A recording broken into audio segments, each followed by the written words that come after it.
Oh, pretty good. Well, that's Adapting to our new time. Do what? I said adapting to our new time. Oh, I know. Hey. I was listening to a news. You're live. Okay. I was listening to a news broadcast this morning. Why don't we do this on like Friday night? And then during the weekend, people can kind of adapt to it. Yeah. And instead of, you got one day, and then you're back to Monday, and you're like, ah. There's at least a couple of Texas legislators that have proposed just, Do away with it? Yeah. I'm with that. I am with that. because it really does cause like a huge disruption of everybody and business. Yes. But yeah, we can have.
I think it is. Bring our lunch with us? Let's make his contracts. Just so you know, that's streaming live right now. So, what's this? Streaming live. There's live right now. There's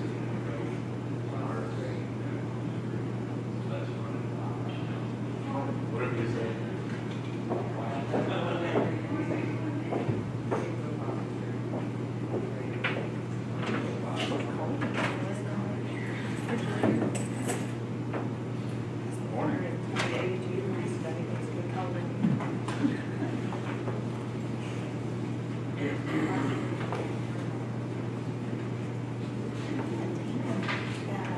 He's here.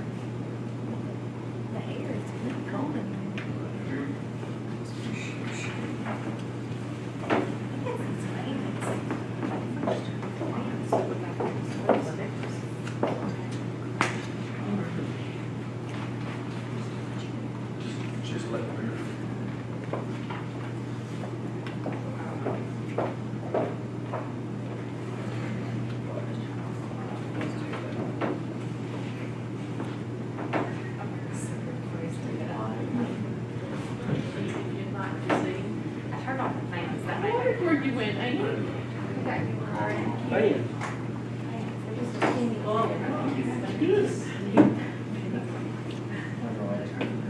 Good morning. Top of the morning, please. I was gonna say, he's here. Man, I pulled your money and your statement of your hands, just for grants. We're running high too. Everything here. Pull that money. I just want to make sure it's on here. That spreadsheet. It's on here.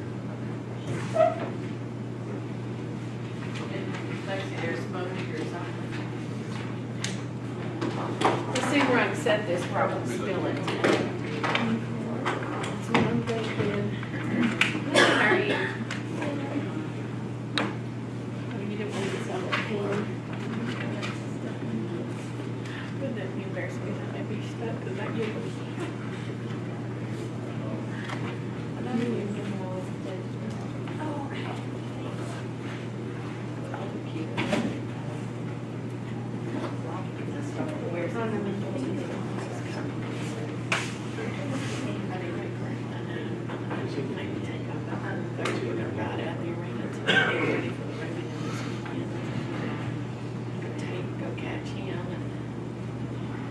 brush some of the fur off of him.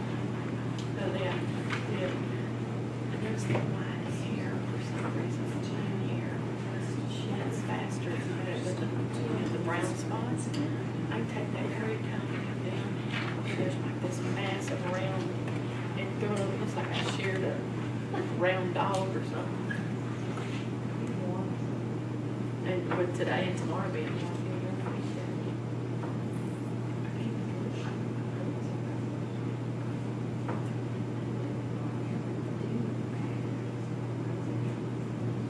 do they ever have to be pulled or? Oh, I think they're really cute. How many are pregnant?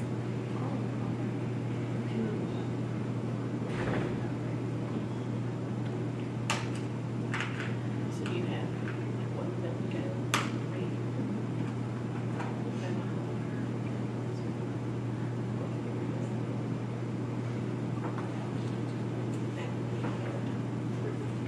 I remember when my nephew was little. So his parents bought him a little billy goat. And it was little. And we had it when he was in Rome. Backyard. And there. And so it would just run in the backyard. So kind of those little dogs back there and everything. It would chase him and jump up in his dog house, you know. And it was all fun and good. And then they got to pushing on his hands. That thing got so mean it couldn't on the backyard. I had to get rid of it. And it stopped. And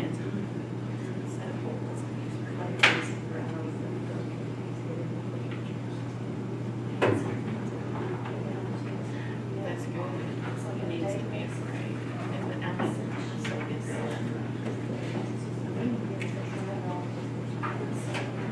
Well, you know, it's just, it's funny, different people, like, Tommy goes to his house, and his son, of course, he needs some pasture and grounds, and you go out there, and I mean, it's like a stampede.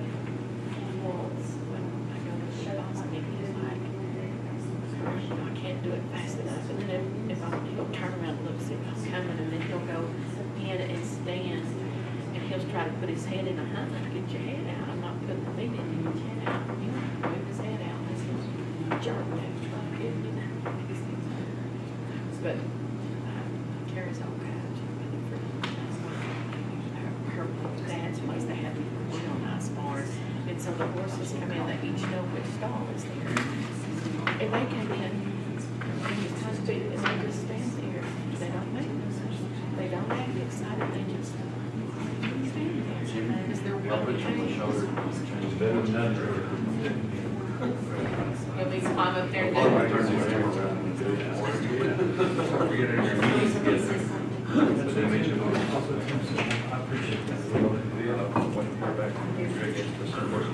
let the judge here determine what they. This is good. Let's go with the judge's.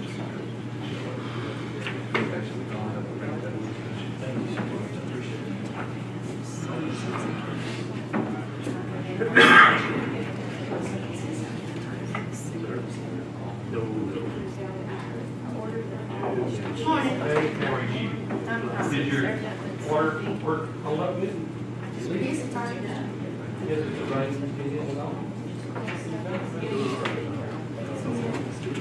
What we want to do. Sure had a good test of it.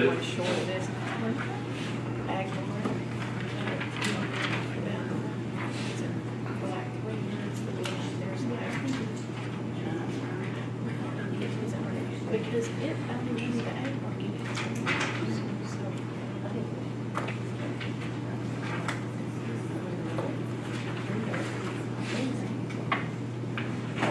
It's not like it doesn't show true against your revenues.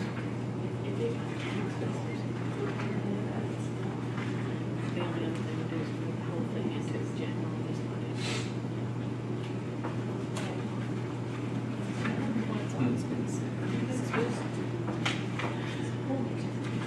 Eric, if you're drawing us a seat selection of March 26th. Yeah. I think we should give it a We need to. Yes, from here. That would be fun.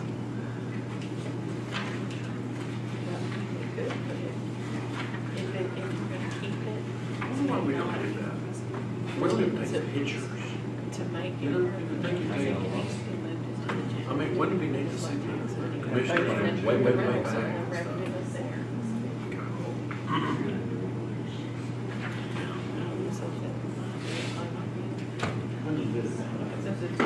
Probably not good.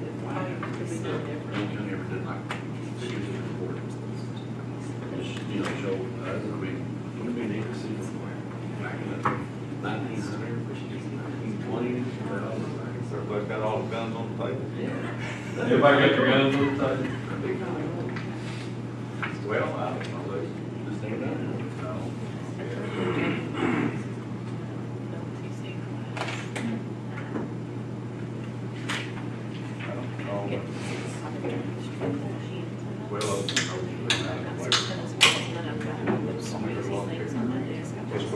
Especially this one.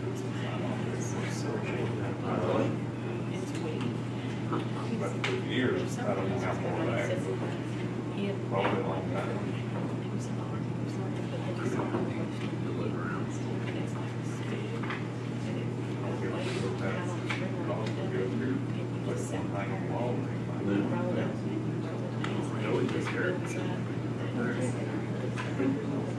Secure the election. We do.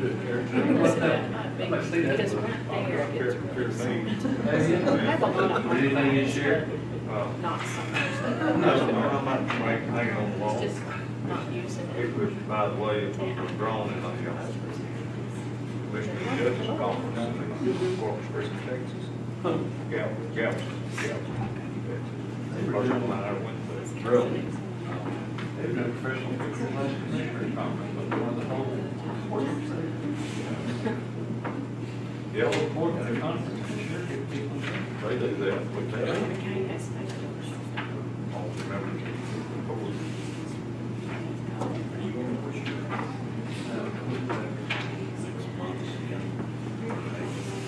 You know, I've got 6 more hours to get. Want to go to that event?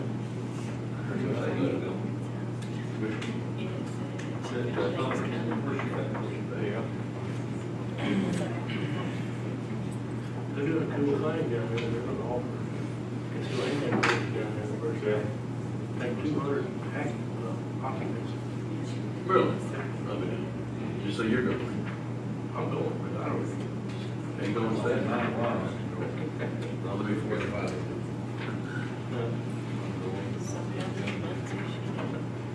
Funny, half the court's working, keep the guns out, half of them keep the legal.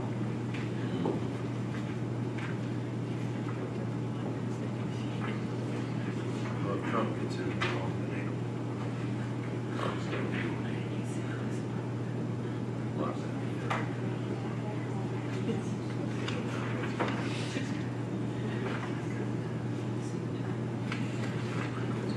It's good stuff.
They're charging it for me there. Awesome. I think it's way too zip there. Just do it. Perfect. And this morning in that dirt. It's like a good road. And then the next few days with the rain on it, it's I know. maybe one soft spot. But that's to be expected. How much do we get? Point 8. Yeah, 0.8. No, wait, I think it's 6, it was 0.6 months. 0.6 months. 4,000 feet. We went, yeah, right at 4. We were doing 3 out You guys did all the time. Yeah, the dirty road. there. No, we didn't get to the river. What much space? No, that's things just, Scratch your ankles, baby. that's exactly what they did. Built in 1960. Okay, I'll call the meeting to order. Young County Commission of Court setting in a regular meeting. Monday, March 14th, 2016. It's approximately 9:35. Make note that this meeting was posted in the manner and for the time required to record that all members of the court are present. If it's convenient, please stand for invocation and pledges. Let Commissioner Sykes. Let us pray. Most gracious Heavenly Father, thank you for this wonderful day. Thank you for this wonderful state. Thank you for this wonderful country. Thank you for the gift of your Son, our Lord Jesus Christ, whose crucifixion and resurrection we'll soon celebrate. Thank you so much for the promise of eternal life. Thank you for the rain. Thank you for the blessing that is placed upon our land and the green and the flowers and the birds. And we so appreciate the fact that you love us so. Please bless those who keep harm away from our doors. Bless our military and the things that they do. Keep them safe in every way. We ask all this in Christ's name. Amen. I pledge allegiance to the flag of the United States of America and to the republic for which it stands, one nation, under God, indivisible, with liberty and justice for all. Honor the Texas flag. I pledge allegiance to thee, Texas, one state, under God, one and indivisible.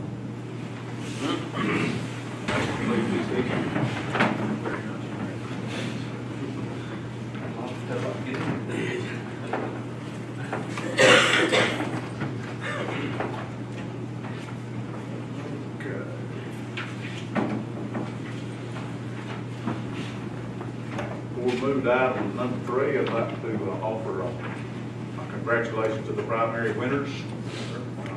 Commissioner Sykes, Commissioner Rogers, and to all those who moved one step closer to election, making it to the runoff. April 24th, I believe it is. May Excuse me, May 24th. So congratulations to all of those, and condolences to those who didn't make it hardest part. With that, we'll move to item number 3. Unless anybody else got any comments. Public comments, announcements, and presentations. What I've got listed on here is oaths and statements of officers from the Young County Appraisal District Board of Directors. I don't know that we've ever had those on file, but we do have them. This year I went over to Luke Ashley to offer the oaths and receive the statements from those that were elected to the board. Their duty is to keep them in that office, but I thought it would probably be a wise idea for them to send those over here, and we would put them on file on record of this meeting. Those will take place every other year, and they are in practice. Next, we've got a commendation to our VSO officer for receiving hours, going to school. I think he's probably got that scheduled for another session this year. Wayne's doing a real good job, I think, for our veterans here in the county and maybe in other counties also. But, he's quite active. I appreciate his service. He helped me. We have an item here, vital statistics.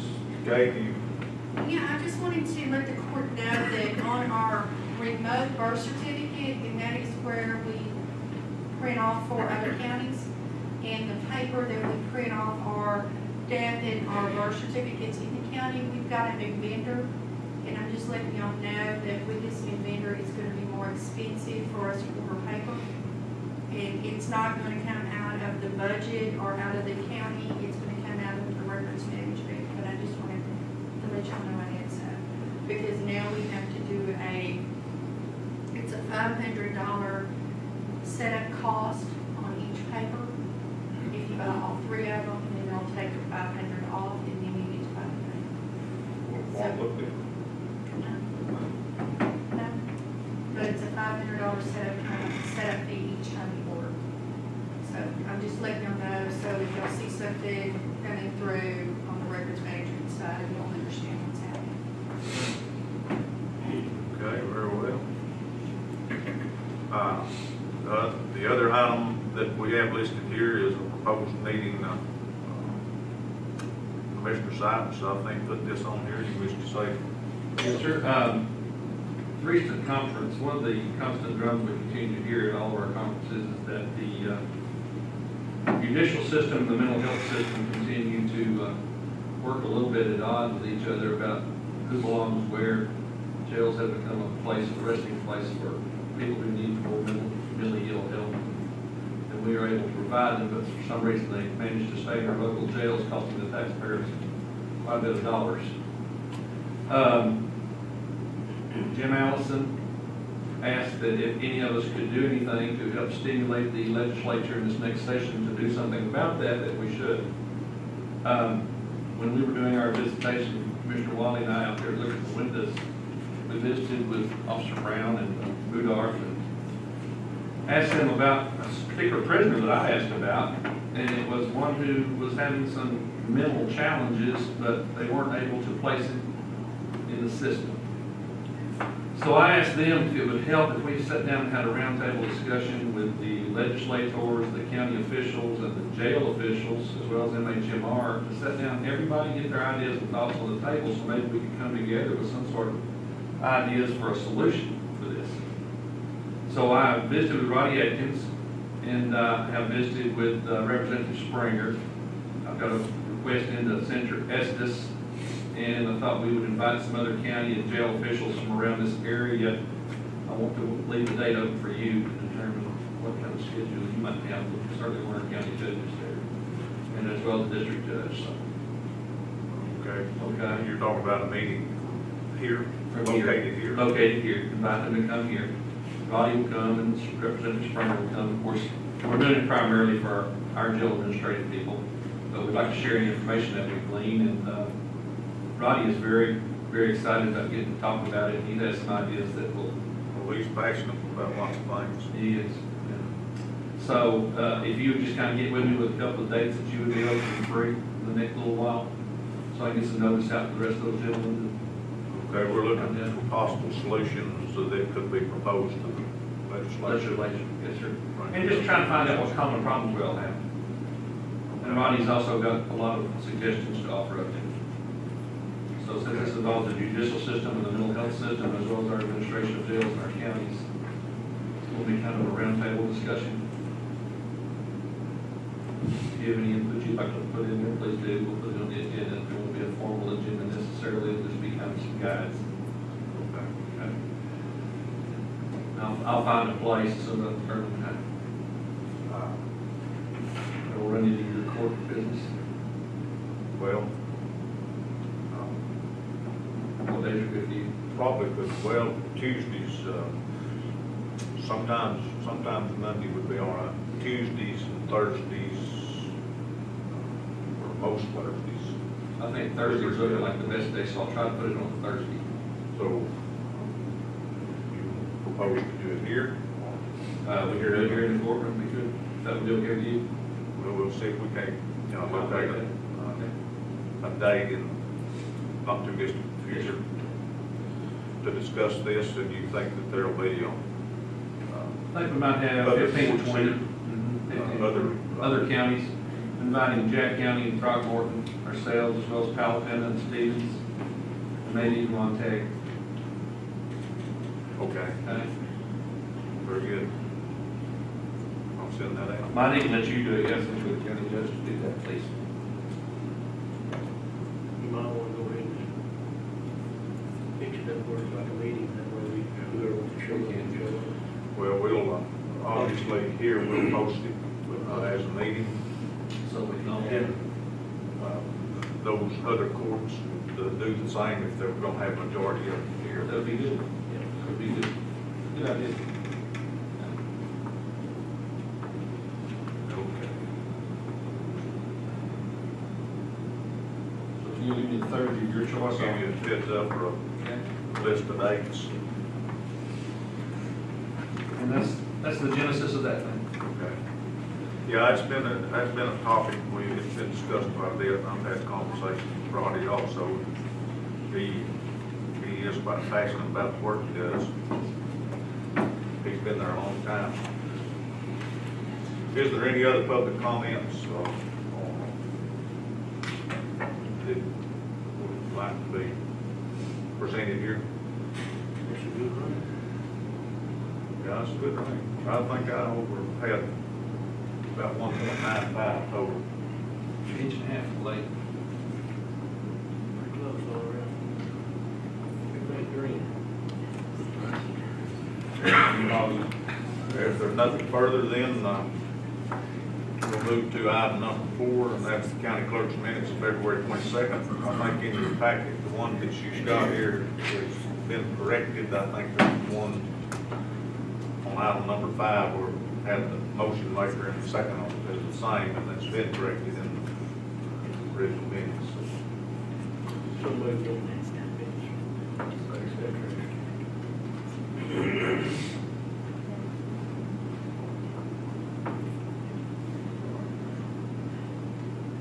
And we'll approve those as presented.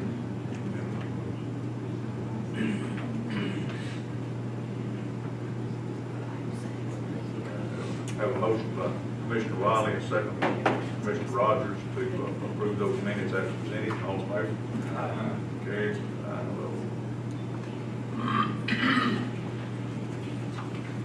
Okay. Does the court wish to move to any other item, or do you want to kind of move down the list here?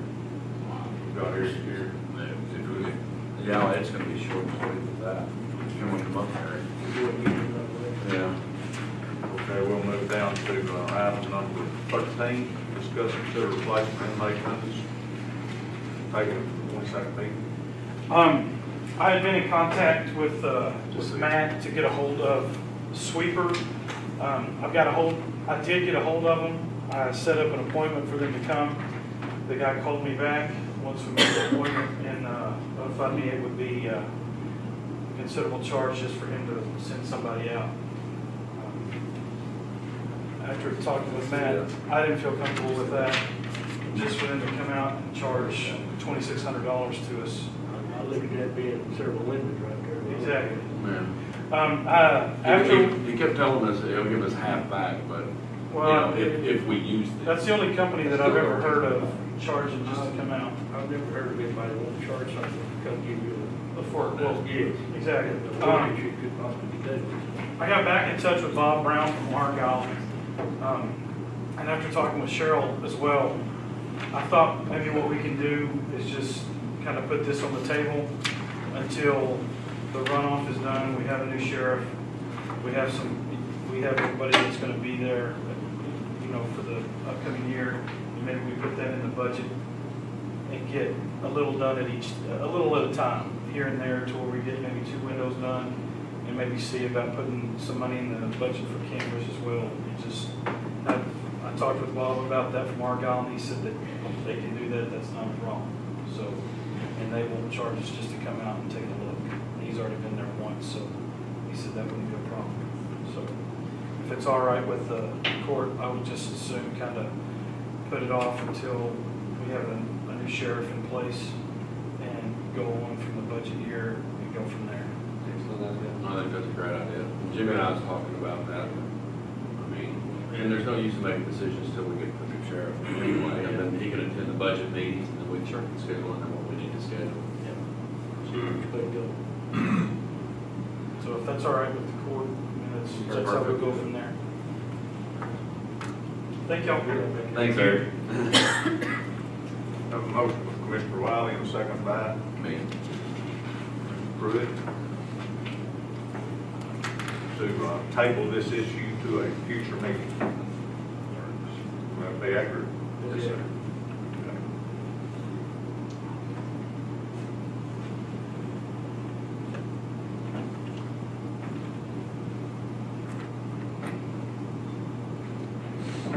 All in favor? Carried 5-0. Okay, we'll move back to the item number 5, consider security pledges. $3,401.66. Second.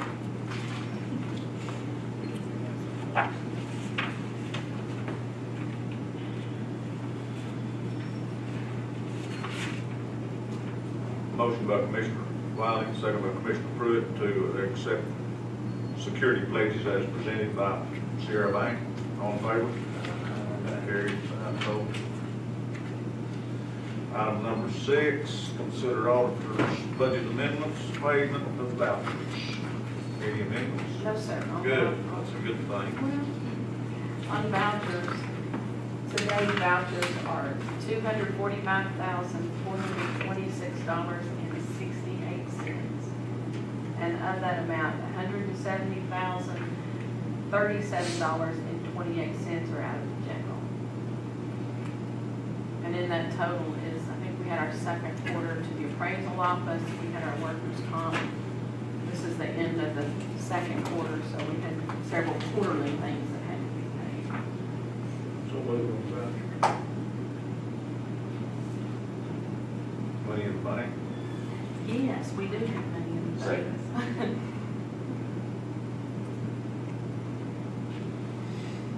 All in favor of, we have a motion by Commissioner Wiley, second by Commissioner Pruitt to approve the vouchers payable as presented. All in favor? Carried 5-0. And one other item I'd like to talk about is the Ag Barn cash. And I looked at the bills coming out of there. It looks like our problem isn't so much the Ag Barn utility bills, but right now it's the fairground project Project center. Center, yeah. And I know they run a little high during show months. But the only thing is, the only money that the Ag Barn gets is money from rentals, and we haven't had that many rentals. So I have one bill I don't have enough money to pay in that right now. We put money in there just a few weeks ago, but, so we hadn't had any rentals, have we? Yeah. So, right now I'm $151 short of paying the electric bill, on the rodeo grounds. It's $436.70. But then come around in a few weeks, I'll have, Project Center. that's on the project at fairgrounds, out the rodeo grounds. And I know there's something in the works of Yeah. that all they changes, started so. That project. I don't know how long that's gonna be. It'll be a while, isn't it? Okay. It's something we might look at it at budget time or something. If we still have, or we're paying that, maybe we could, the Ag Barn maybe could support itself and its own bills if it didn't have this, and then we might want to move this to Well, something it- general. And hopefully by showtime next year, or maybe even by the time this projects are being received, that might be going by then. This other will go away, though this whole. And that bill will go down. I looked, just at history and, January, February, March, Who owns that time. facility? Is it county or the city? Well, it was a joint venture. We were paying the utility bill on it, but that property, old property, is gonna go back to the industrial board, and they're gonna take that back, remove it or do something with it. We have provided our deed for the, I think, 5 or 6 acres out there north of Lauren, where that's to the school district, so that's gonna be a school-owned facility out there now. I was talking about the old one is going back to the industrial association. I understand they're visiting this weekend with Gary Saul. There's another proposal for Jim coming on January. No, maybe, I mean, That's what he told me Saturday. So that might be an answer to, once they move their facility out to the arena, then we won't be paying. We talked about that, we won't be. So that, Why don't we just move that $100 to yours? That account. How about $1,000? Huh? about $950, I'm just. We'll have next one. But, that's gonna leave you, That'll leave me a little bit. $600 Yes, and we just, change. for next- we did But have see, there that. should be show animals coming out of there. Oh, no, Should be out of there. that should be done. This month. And we paid the electric, we had enough to pay the electric bill. There's a little gas bill that comes out of there, and, We'll have to refund the cost. We'll get water free. and we pay a water bill. We pay a water bill. So, we just got through paying on those, so everything will be, that'll put everything paid for March. And then we'll be paying for it. At one point in time, they furnished water down here at Old Acorn, but that went away, I think, whenever we opened up the arena, started utilizing the arena for the livestock show. Which has been And that, 10, 12 years ago, 2003, I think, before. that water bill runs about $69 a month. Looks like it's all the time. So, 800. So Commissioner Wiley's got a motion on the table to move $800 contingency. I'll second that. Okay.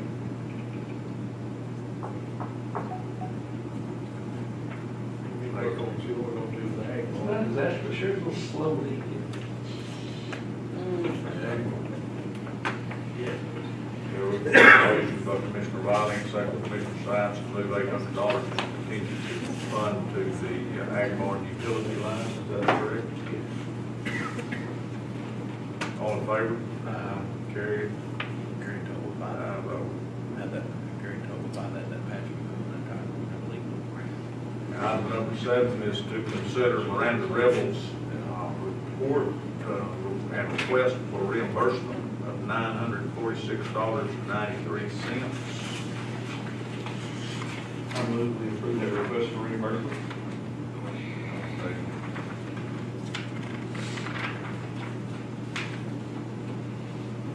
A motion by Commissioner Sykes and second by Commissioner Rogers to approve that request from Miranda Rebel. All in favor? Carried. New county agents should start next Monday. You what? The new county agents should start next Monday. Justin Rogers, he's supposed to be here. There's a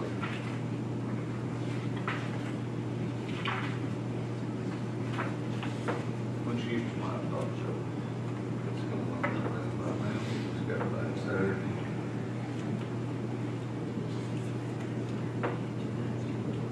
Item number 8 is to establish deputation and oath of office for Brittany Haller, deputy clerk. Okay, you have anything you want? No, this is the replacement for Sherry Hunt. So move. Okay, we'll acknowledge the same. Ruth Wiley.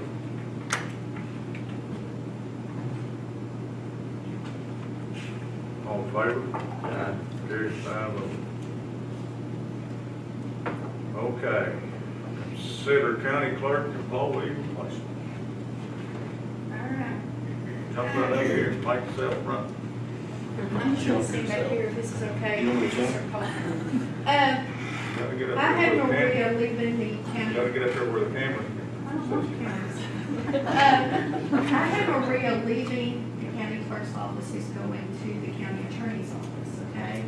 And I want to know if I can get another employee to train with Maria, who's going to be replacing Maria, to be trained by her to have it in there. Now, the two girls, Brittany and the one that I'll be ready to hire, I'm going to hire underneath, so there'll be more money there.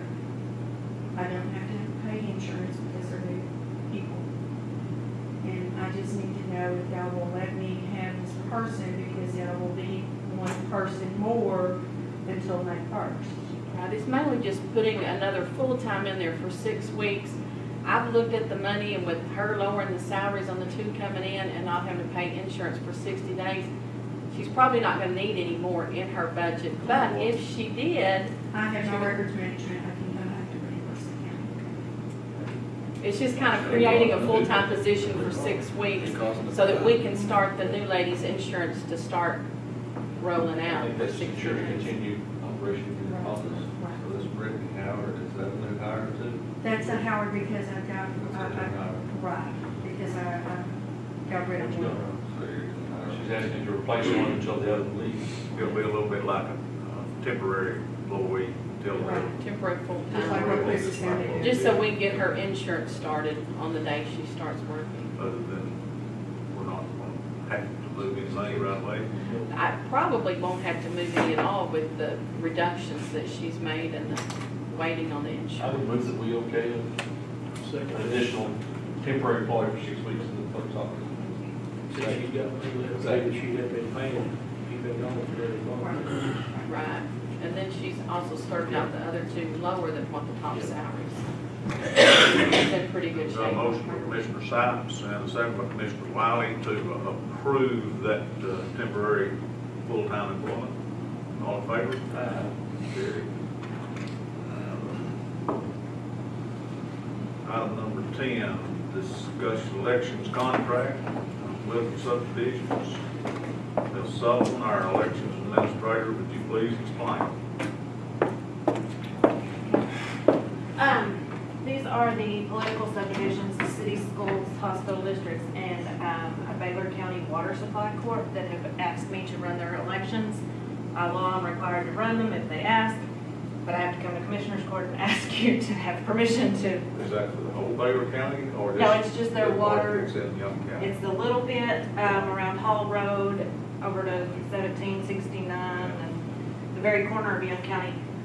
We're gonna roll that one in with the Olney ISD election, so they'll have one polling spot over in Olney and one here at the college, because we won't have anything that touches the Newcastle area. The school district stops on the very north side of 10, and the hospital district over here stops right at the very south side of 7. So there's not any reason to have a Newcastle polling site, since nobody from Newcastle can vote on any of the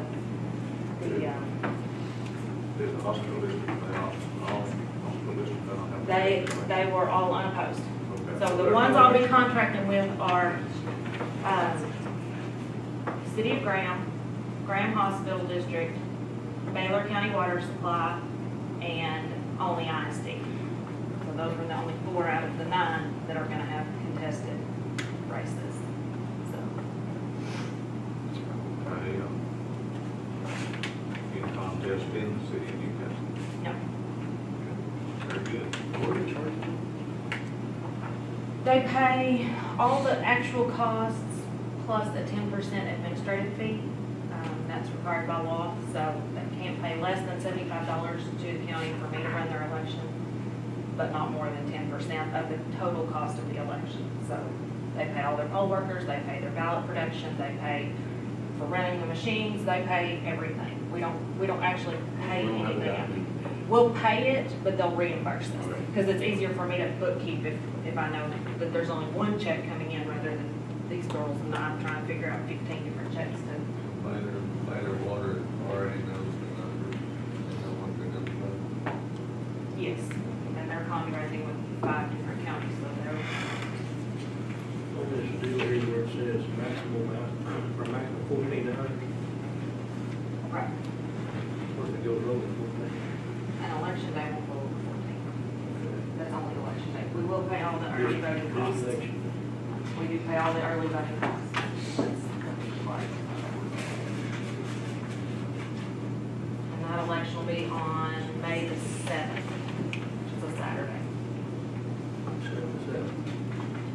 I would move that we allow our executive administrator to enter into election contracts with the admission legal subdivisions.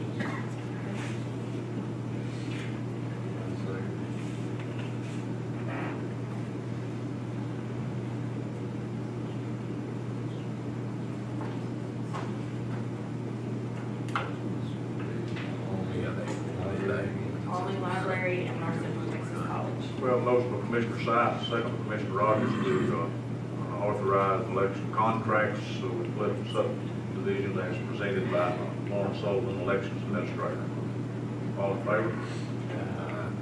Carried 5-0. You got anything to report on? So when they go canvas, They already did. We've already do that. oh. Very system.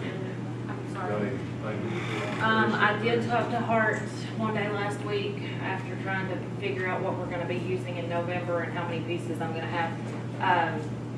It does not look like they will make the November election. I know. I told y'all to wait. I called this evening. What,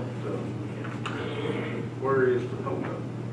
They're just hitting deadlines. I mean, they're getting things that are within windows, and we missed the deadline by a day or a week, and so we're kicked into the next deadline. We don't miss the deadline. Well, not we, but the equipment that Well, Hart is That's certified. been a problem in Hart. Yes, it is. And that's why they are allowing us to have all this equipment that we're using for free, and they're maintaining it, they're doing everything for us, and we're not paying them for anything. So, they are very much covering us until the new stuff comes I out. understand that. I'm sure that we've got to. Nobody wants it more than me. I promise. After this last election, nobody wants it more than Did me. you invite them to a meeting and let them give us a status? I can. I will So also. we could ask them the questions asked. I will, and I will also forward you the email I got from Kim last week after I kind of asked for an update. I had already kind of thought maybe if I brought them in during budget session, that would be easier, just because we will be talking about where we're actually going to fall in this budget. Well, are the problems technological, or is it state, is it federal certification? It's the state and feds, I believe, have certain dates that they are open for certification, and there's no grace period on that. So, when Kim was here last time, we missed the deadline by 1 day, because something sat. Last time the deadline was, that's been some. Aren't they ready to insert their machine into one of those deadline periods? That's my understanding. But, they wait on the feds to certify part of it, and then they go to the state, and then they go. I can get them here. Bring them here. I will get them here. I will do my best to get a representative here. So, Okay, do you have any comments with regard to how the primary went? What the status of our countywide polling places were received? and I can also forward you this information. The countywide surveys that we did, I got about 450 responses. Over 85% were positive. They loved them. They wanted to keep going in the future. There were 3 questions. One of them was, do you like the vote center concept? One was, is this your home precinct? And the other one was, do you want to do vote centers in the future? And then there was an opportunity for comment. Most of the comments we got were the lines were too long, and that will be addressed in the November election. That was part of my email to Ken was trying to figure out which equipment I would have so I could allocate a better number of pieces. Part of the reasons for the lines was that we had record turnout all over the state, which was fantastic. I would rather have long lines than not have any lines on election day. United States. Yeah, I mean, it was an incredible election. That's just what it So, was. like I said, everybody was pretty positive. There were some people that didn't like it, and that's fine, but they were very much in the minority. I've gotten verbal feedback that's about the same. You know, we did like the fact that we were able to send people to other locations if the lines were too long. We were sending them to Newcastle and Loving and South Bend, because they could make it there and back before they could advance in line very far. So that worked out well, and we'll do that in the future if we need to. The only one that we will be dropping for the runoff will be the South Bend location. We ended up having 60 people out there, but I feel like 40 of those were because we were sending people out there. Because up until about 4:30, 5 o'clock, we had 20 people vote in South Bend. So, Was those numbers because people showed up late, or was it moving slow through the? after about 3 o'clock, we started getting hit really hard with voters. I know Loving doubled their number after 5 o'clock. So, NCTC was. yeah, NCTC and Methodist were both madhouses. And like I said, I'll double the equipment I send out, and we'll have actually 2 lines going rather than just one. I talked to Montague about it. They said when we did our first vote center, the same thing happened. They said we just doubled equipment and we did better the next time. So there's nothing wrong with the system, it was just Right. so many people. Right, Yeah, and the check-in process, it looks like it takes longer than it used to with the paper and the stickers, and it doesn't. You just don't have as many stations to move to, so it doesn't feel like you're moving as quickly. Yeah, that's the comment that I had, was that just wasn't enough equipment. Yeah, and part of it is I had 3 pieces left in my office that were not out on election day, and those were backup pieces in case, you know, power went out or something of that nature. What I heard more than anything else was the scanning of the driver's Right, license. That and whole book thing, or Right. whatever you call that, that's. it does take a second for it to Seemed like focus fog. in and snap the picture. Somebody, I think it was Steve Goodwin, said he actually timed it, and they were actually processing voters about every minute and a half. So it doesn't take as long as it looks like it takes, but when you're sitting there waiting on that computer to do something, it takes forever. So why do you close it on the south? That was in the original proposal, that we would drop that one, because generally we have about 20 voters out there total, and it costs $400 to have 20 voters that can either vote by mail or during early voting or any other time come into town. I stopped at NCTC about 10 after 7. Right. Vote, and all the booths were full. They were. There was about 10, 12 at 9 at that time. I went to the Methodist, and they didn't have much activity at that time, and then I went back over there about 9. Right, about 9 o'clock, they started blowing up over in Methodist, and they never, ever stopped. So, as far as the equipment went, during early voting, we had lots of battery issues, battery backup issues. I talked to Hart, they shipped us a whole bunch more batteries that were, most of them still in the wrapper, so that alleviated that problem. Other than that, I don't know of a whole lot that, What was the voter turnout? 46-27, which is 40%.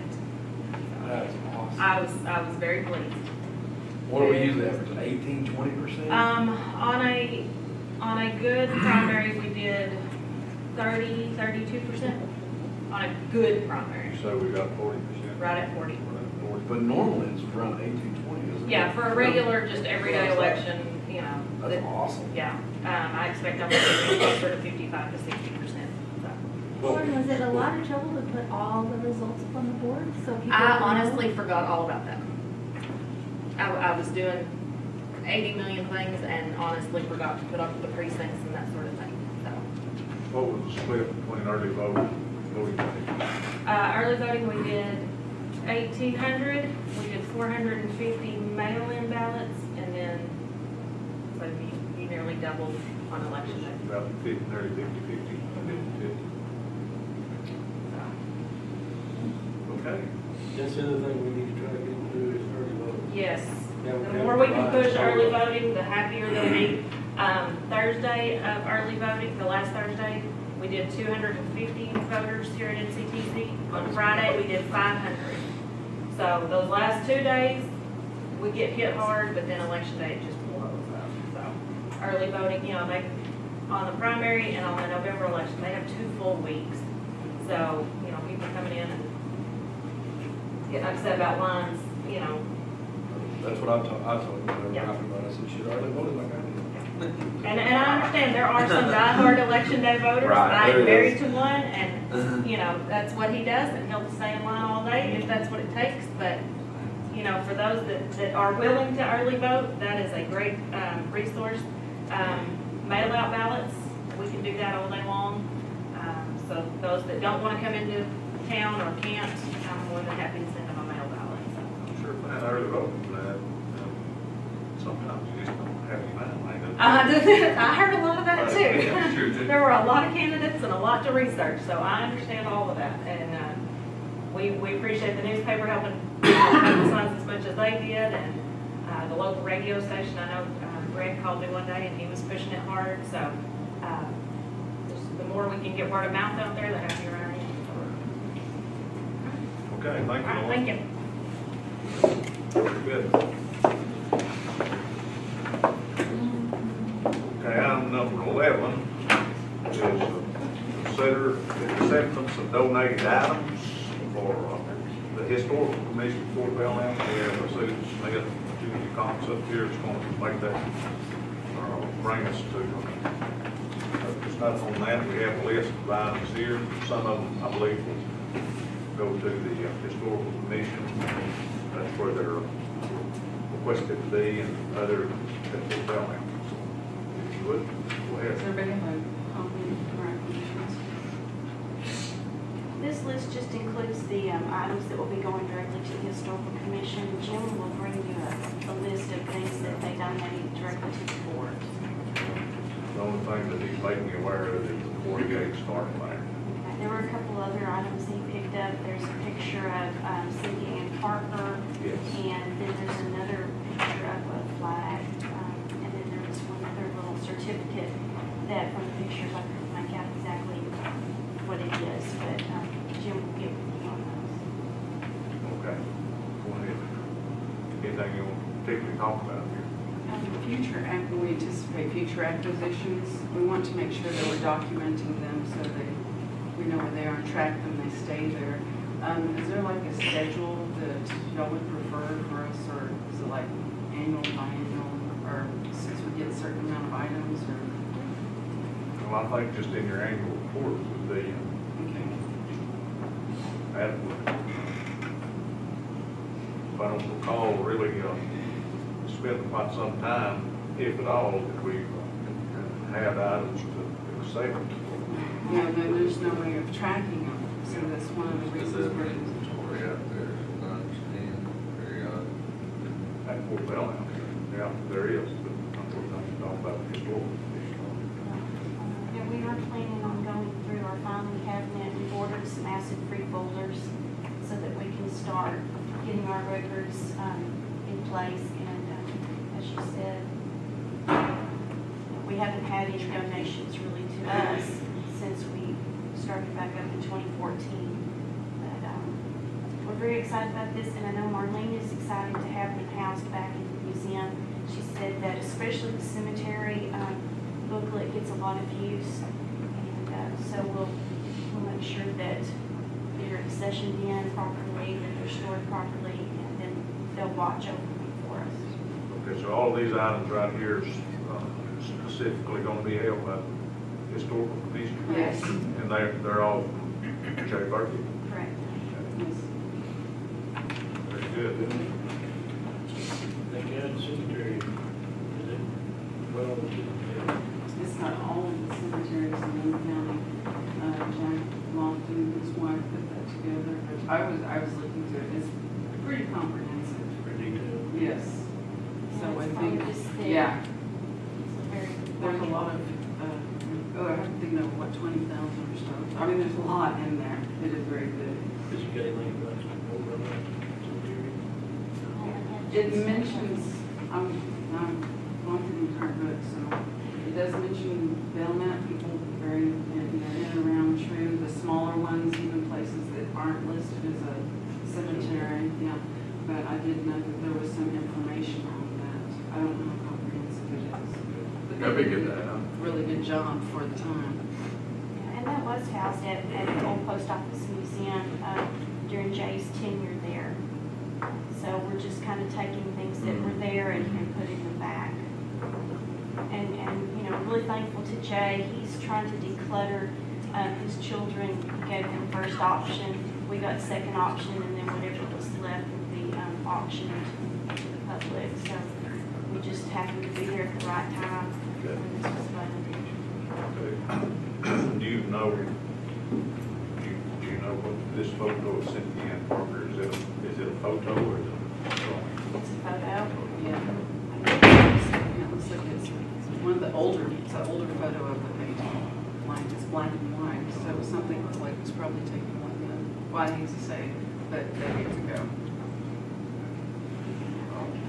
To the fore, what Jim has made me aware of is a 48 star flag, a 9-foot flag, 48 star, and a photo of Cynthia Ann Parker. Yeah, and there was actually a copy of the pledge that goes with the flag. Jay made a point of saying that it does not have "In God We Trust," so it's like from the 40s, I guess. I do have photos of those. I'm not a photographer by any means, but I can email those to Judge Bullock.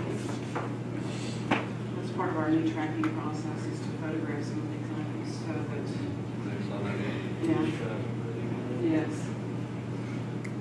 Will it be in order for a motion to accept items donated by Jay Burkett, some going to Fort Belknap, to be specifically a 48 star flag, photo of Cynthia Ann Parker, and items listed, other items listed that he requests to be held by the Young County Historical Commission. Thank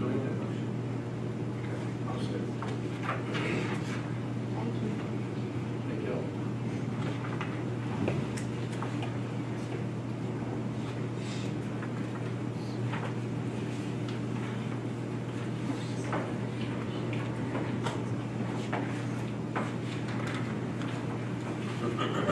Sides, who's got that motion, Mr. Wiley with the second.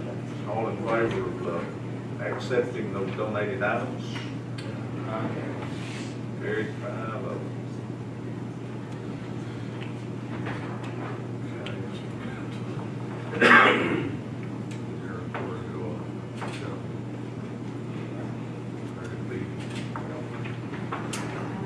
We'll recess for a moment.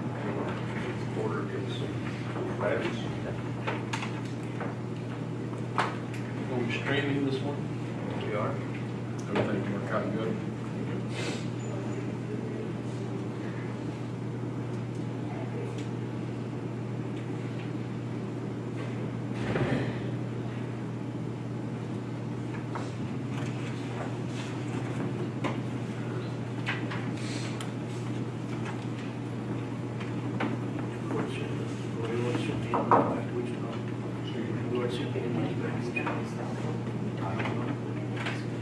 Nobody writing anything like that.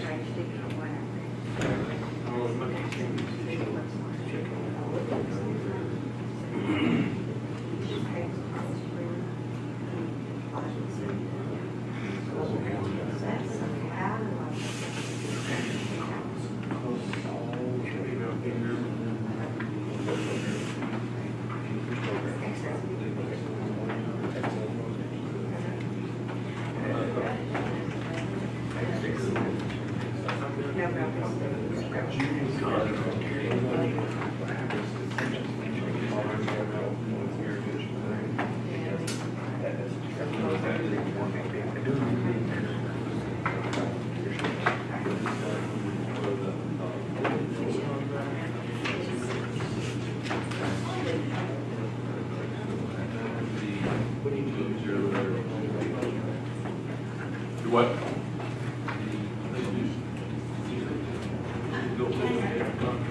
John read it off in July. That could be wrong. Well, I'll double check before we put it. Where do you think Still it's here at, this Jason? morning. Yeah, I don't know. 2002. Here, but they're here earlier this morning. Okay, so it could be 002 vacation. Do you? Okay.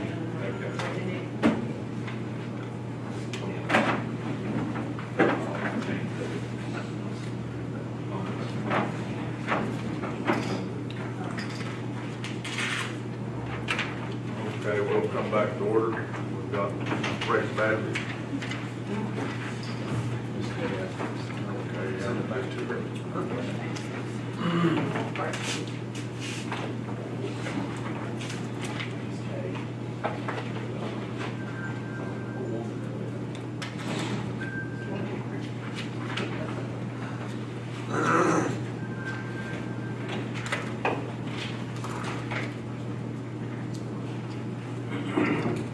Move down to item number 14. This is our Texas Water Development Board notified me, representative from there notified me last week. We actually have had the improper version adopted on this flood hazard order. It provided me with the proper one. The only changes are in section E of the standards for areas of shallow flood zones. Just added wording in that. So I've got it on here to adopt the proper version of this order. Noting that section E of Will those changes make any substantial differences to our county revenue?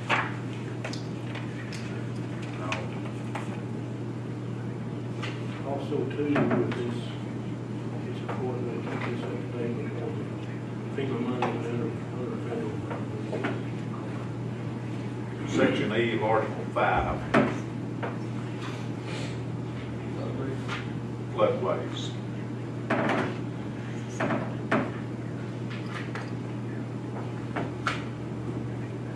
There's no substantial difference in the order. It references floodways in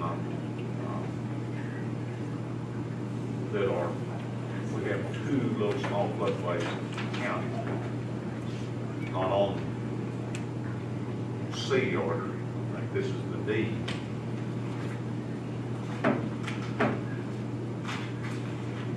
Kind of technical thing here, I guess.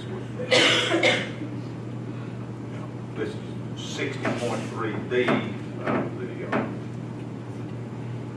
flood control regulations.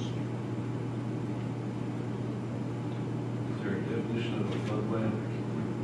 There's a little bitty floodway right out here, right off 16, right next to Red Top Road, right on the east side of that. Another little small floodway right off 38, right here, I believe, right next to the airport. It really don't, tells you what it is, it's kind of so vague. That's out there like the gold for the intersection.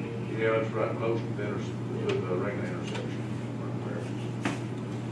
So, with that, I move that the court adopt 60.3D of Flood Prevention Act, local order, Young County.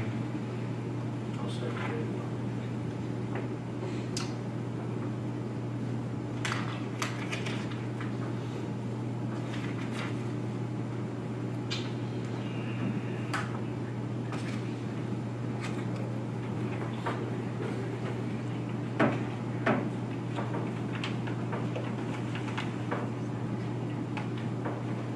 Okay, we have a motion by myself, second by Commissioner Wiley to adopt 60.03 of our National Flood Prevention Act pertaining to the local orders of Young County. All in favor? 5-0.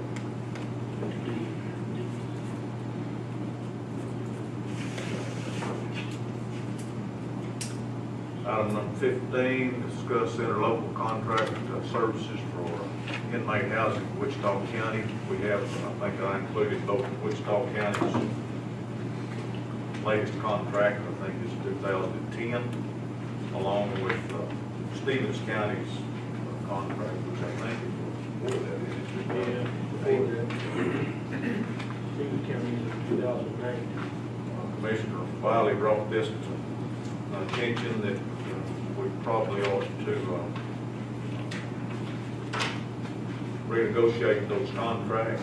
One primary reference that was made was indemnification.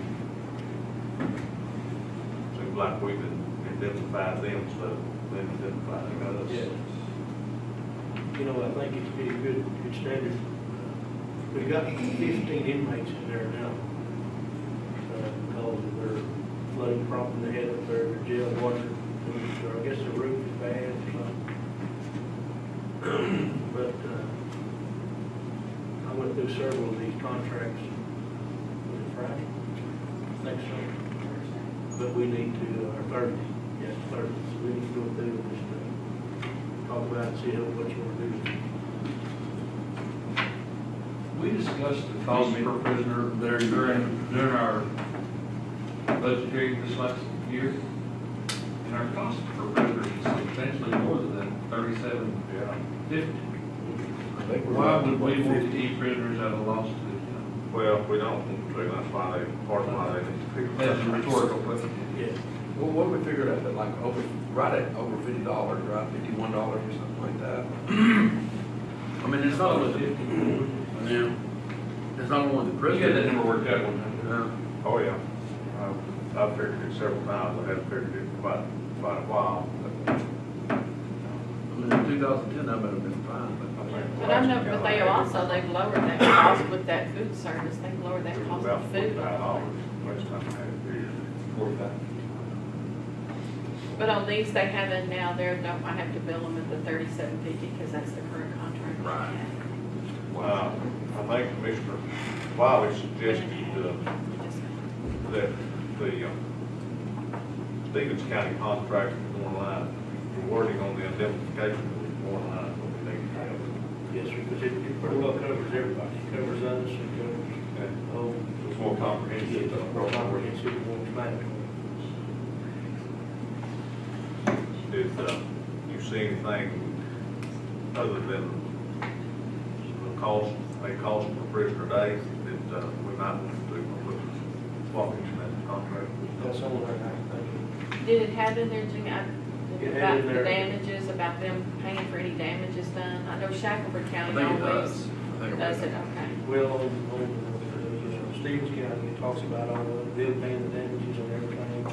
And it relinquishes us, and it names every person. I'm talking everybody that's involved from being, sued or have anything to do. But it goes to, Yes, back to it goes them. back to them, 100%. Because I know we did have some problems before housing and they tore up a lot. And I just sent the bill to that county and they paid it because it was in the contract.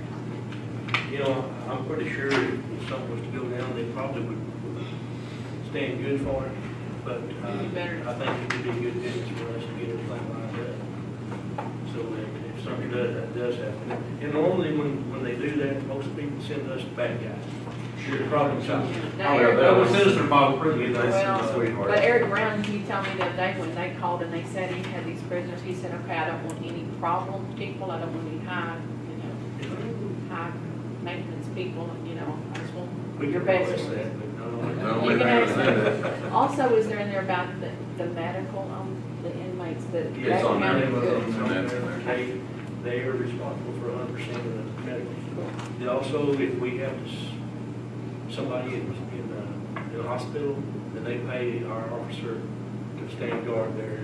They're supposed to They're supposed to reimburse. reimburse us for that. And they, either that or they have to send somebody from their department down here to do it. So,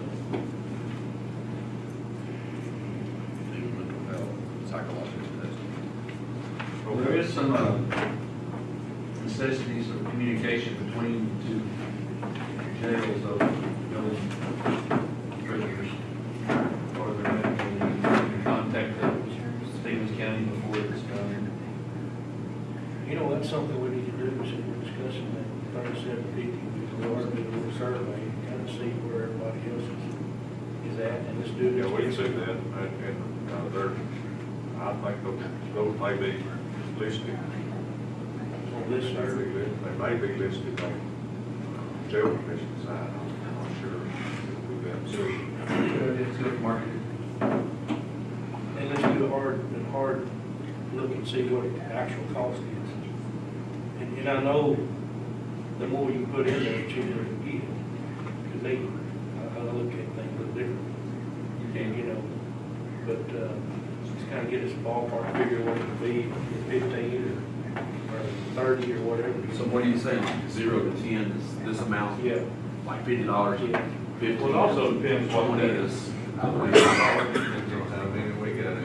There's what I was going to say, it also depends what puts our population. Right, because you put our population over. Well, every 48 is one. Right. One person, so, you know. You have to pay for you the have to jail. pay for the other jail. How that is. Now, I don't know if we're fully staffed now or not, do you know? I think right now We are fully staffed. What are we fully staffed for, the entire jail or just I one think our the population? the 96, I mean, not the 140. Well, I don't think we're fully staffed for. I didn't think so either. Maybe like Fully staffed for 99, 96. Look at your deal, see how much they give. This one is 70. 71 total. That's with third 15. So our numbers are down, have been down for the last couple of months. I'm sure that they're staffed, when they say fully staffed, they're referring to 96. Yeah. We're good for a while.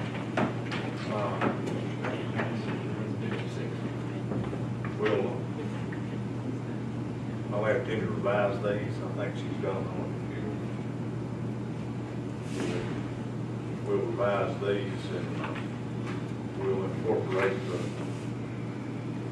indemnification used in the Stevens County contract. And we'll find what we think the average cost, I'll email all of these to y'all. See what you think, we'll have it on the next agenda. Sounds good. And I'll also contact Woody Gossam and contact Judge Bull. See if we can update these contracts a little bit, make them a little more current. So we need to make a motion to table this. Yeah. Make a motion. Okay. Before, I think what Stevens County is still, it's still pretty good as far as work.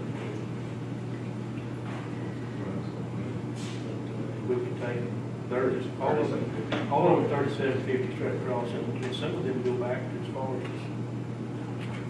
what was some of them, 2000? Stevens County 3750. Yeah. Still, Yeah. to 3750 It's been 3750 for a long time. I think we just need to do the research and do a hard look at what the actual cost is. See what we can do. 28.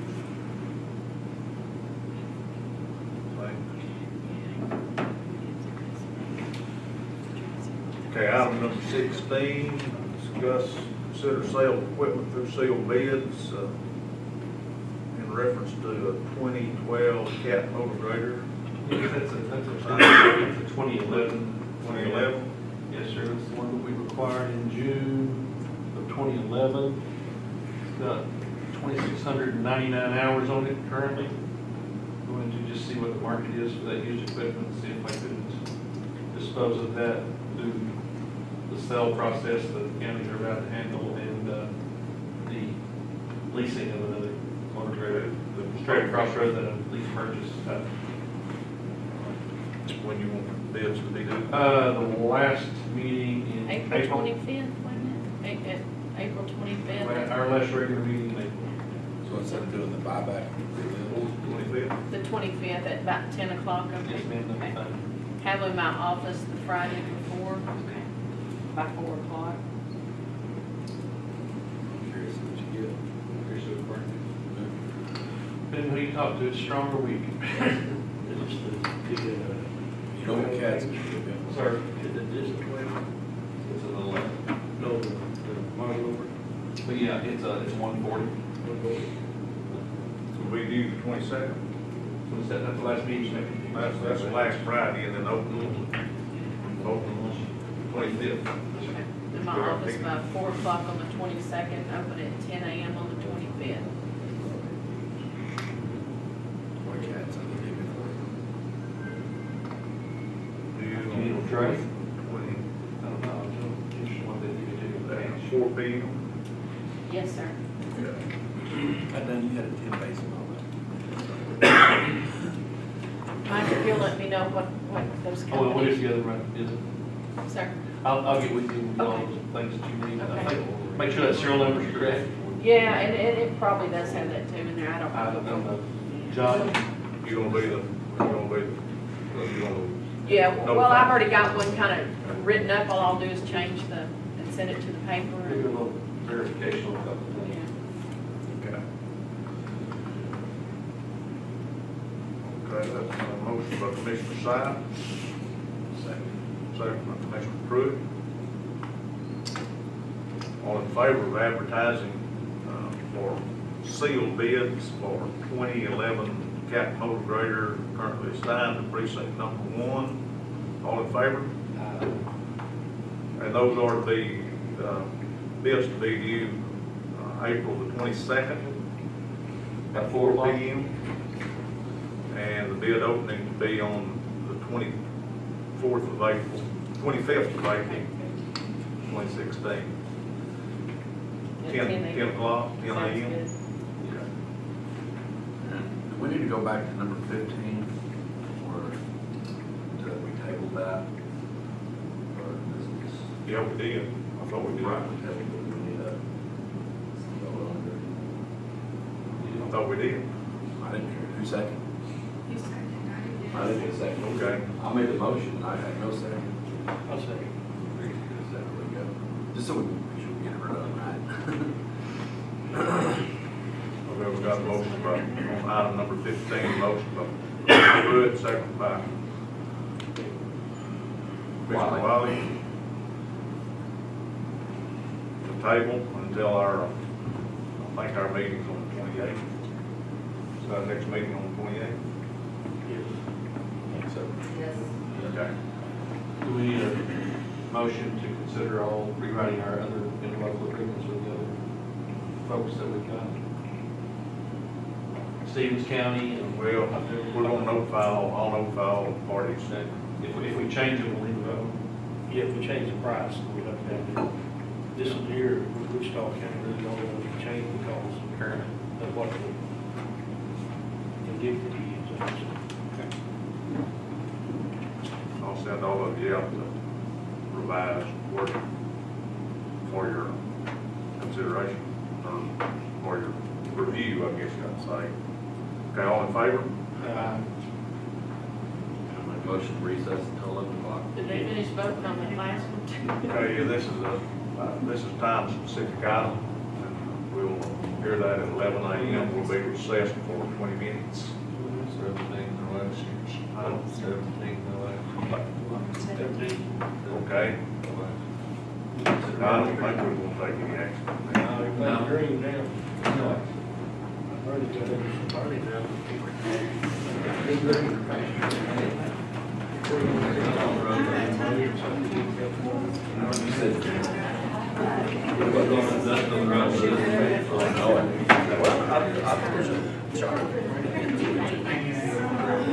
Yeah, Friday, Thursday, Friday. Don't get cool.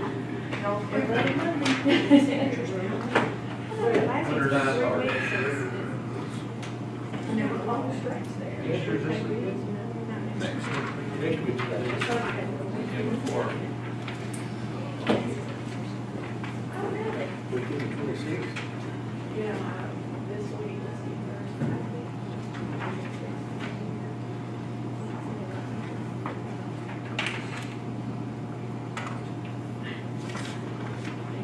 next year I can, but I probably won't.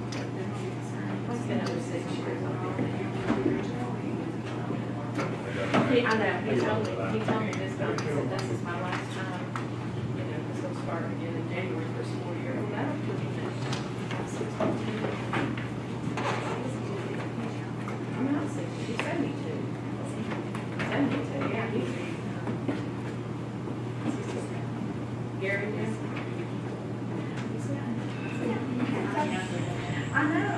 Well, and see, I was thinking that he was like, really my sister's age, she's fixing to be 60.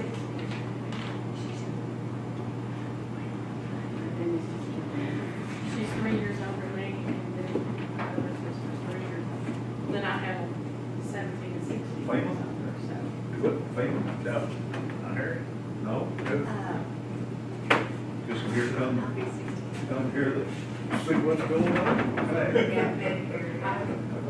Y'all look like y'all were here for business. That's one deal, I feel retired, but I wouldn't have insurance.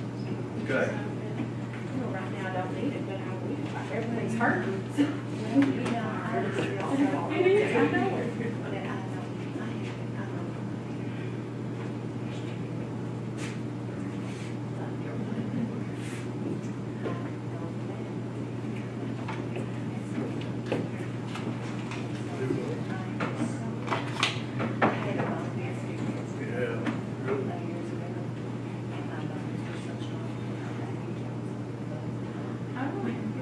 So you drink lots of milk? You don't, whenever you. So I was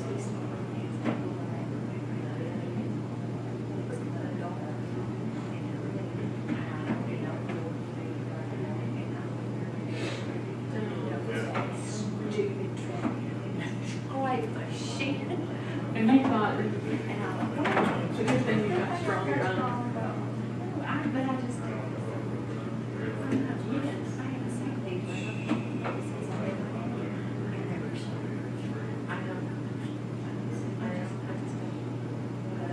And then last year, so I was with everybody every 3 weeks. And I said, look, Peter, I haven't seen you in 2 years. He was in, well, he probably didn't remember, yeah. But he'll call you if you, and he'll call you if you need to come in. Oh, yeah, he'll be, I hadn't seen it all. It was like 6 months.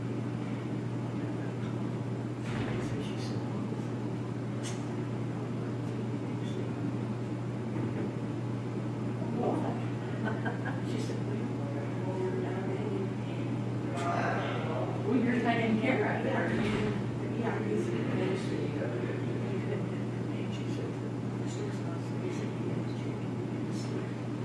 And she said, he's need a little money, maybe. Yeah, that's something now, and then since I did that, I mean, now it's a month, it's every last week. And see, he's just jinxed you by calling him. I mean,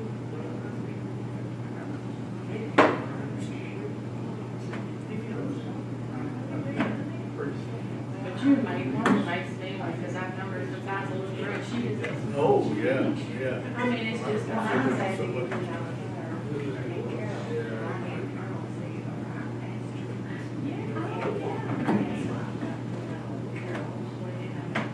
and I are big buds, I tell you, way back.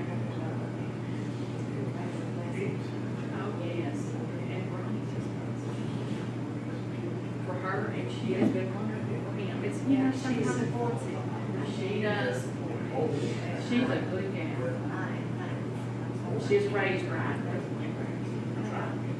Well, some of the doors out here were coming out. Hey, was my name mentioned in any of those?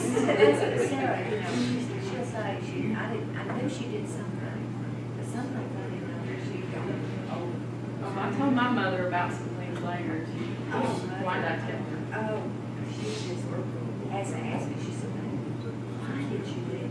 I said, Sarah, I didn't know, I was going to tell you, I was going to get out.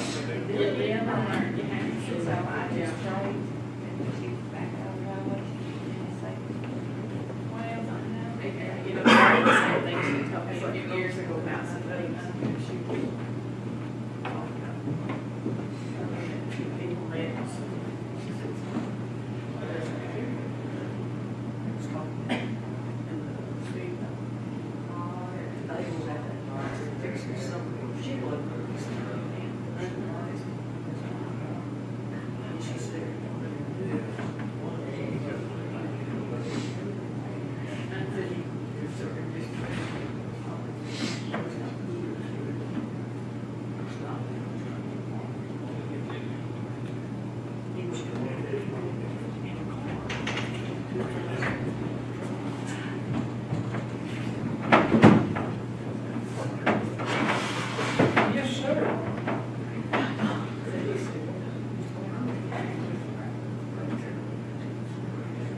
I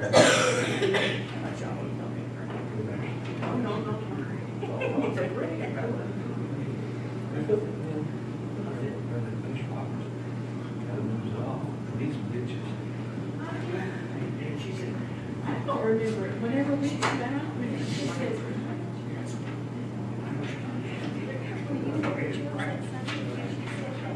yes. I said, I cannot believe this. Well, you know, we all do things. No, I wouldn't. That's what I said, I wouldn't. When my mom told me, you know, she told me, go down there and to catch you in a bar. She didn't catch me in one, but, you know, thank goodness.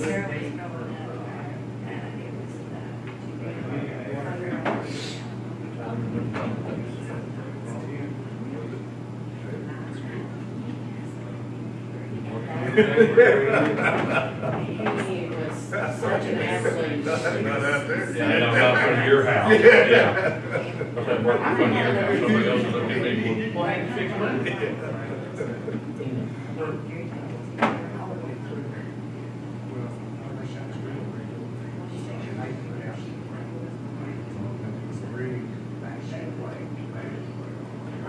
He could do a lot more. Well, Cheryl is not there.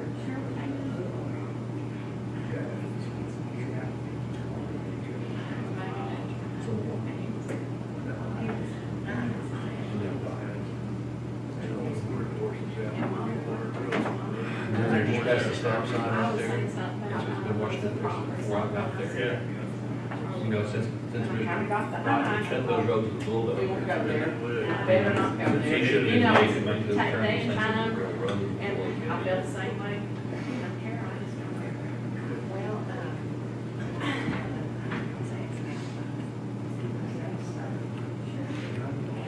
Towards the highway side.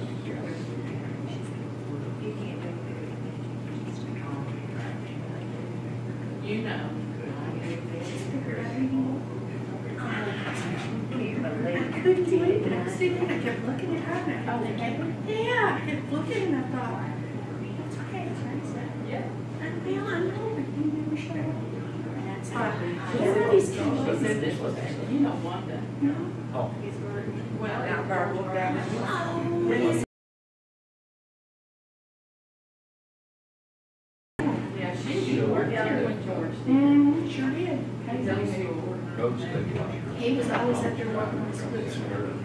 It's held up pretty good. It does, yeah. Oh, I remember when Carol and I were 5 years old, and we came down here, and we didn't have copy machines, but it was some kind of machine that took a picture of our hand, and we cut it out, and I found it in Mother's House. We were 5, and it had my handprint, and it said, Same way you 5 race years the old. thing. And George, we'd come up here with George and Wanda, Carol and I took a picture of our hand.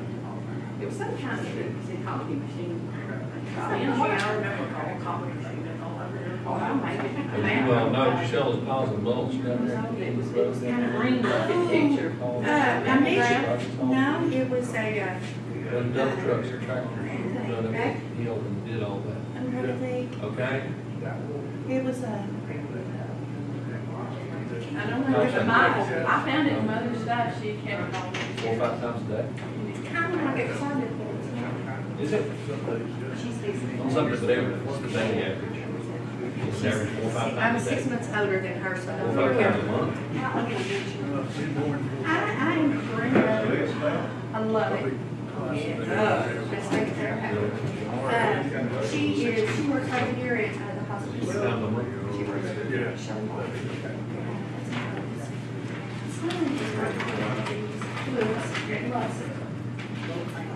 Bill, O-T-H.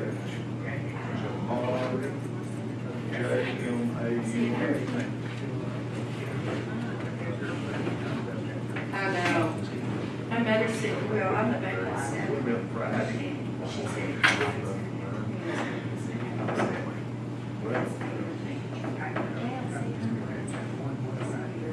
Really?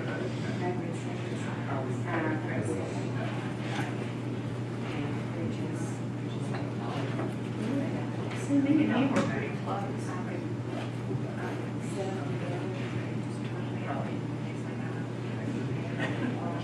the state, spend your heart load up, and he gets our spot and jumps over, so he gets off his arch board. So where did the twins come in? You have twins on your side?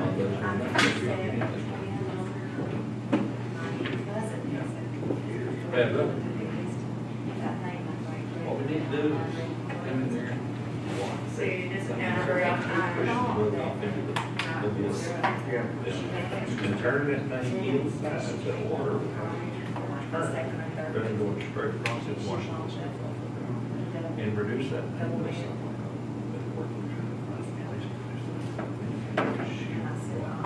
Shelf right there. And there's a kind of full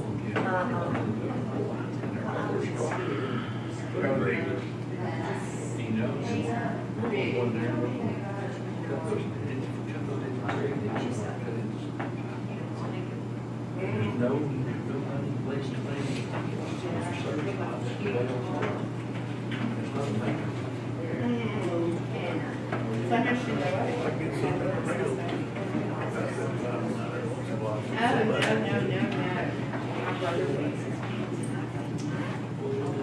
I already know, my mother was 5. You don't mind me going to jail, all your roads okay, right?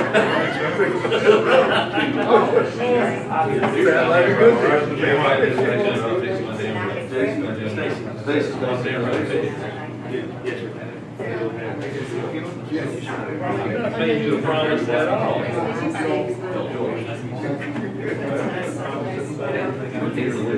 Here when it's time to do it, nothing but bread and butter.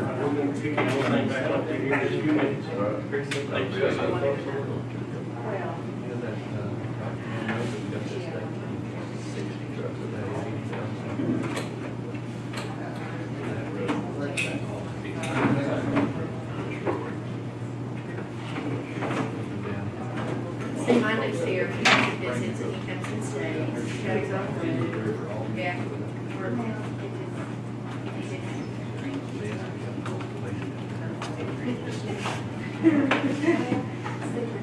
Best gentleman, what you're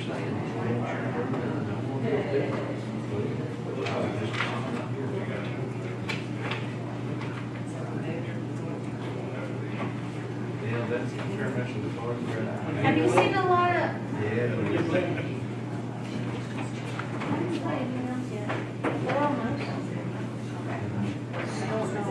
You're fine.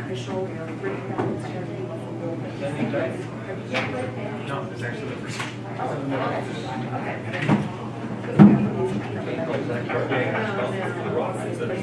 Oh, yeah.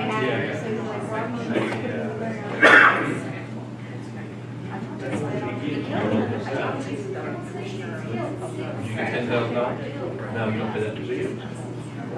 You're gonna take somebody else's taxes and do that too. It's yours and somebody else's.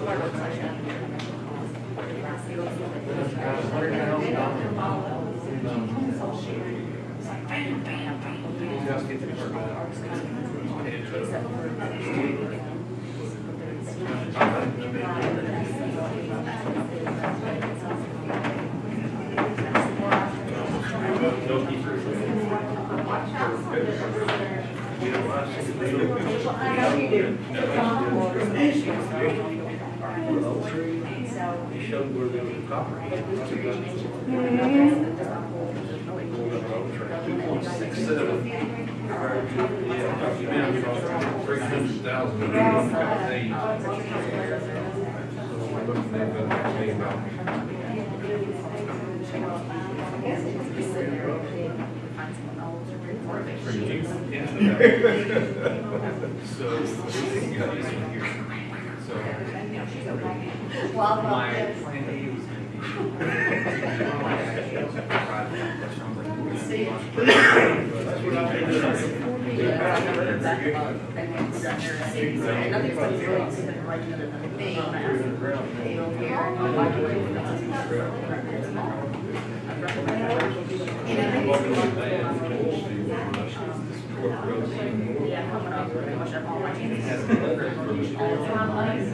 That's San Fran.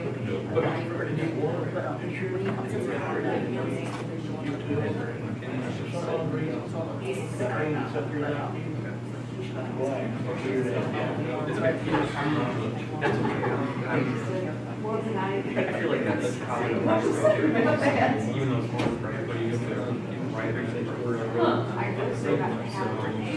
but even though it was, you know what the difference is. And everybody's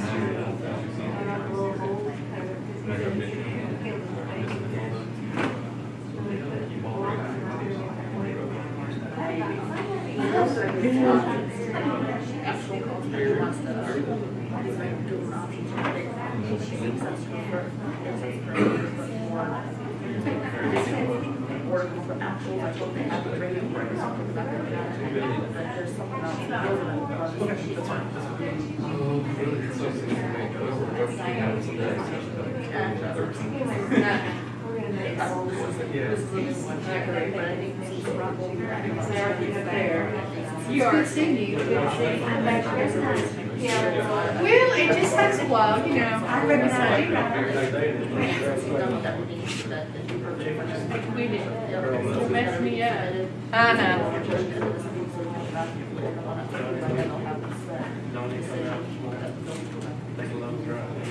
That's fine. Good. We'll see what yeah, it just takes a little bit.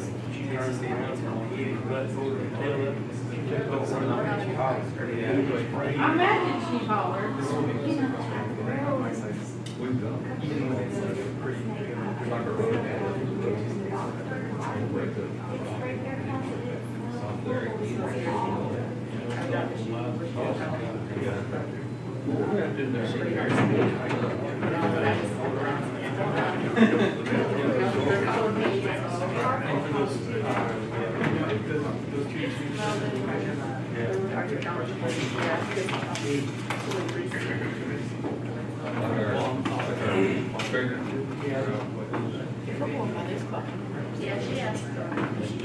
Your what's your name? Bill Harris.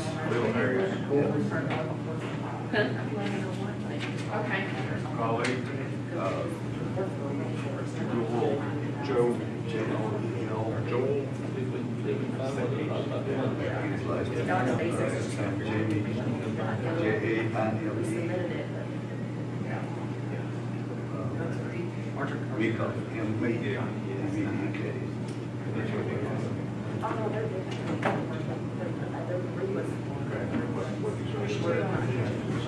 Joe, what's your last name?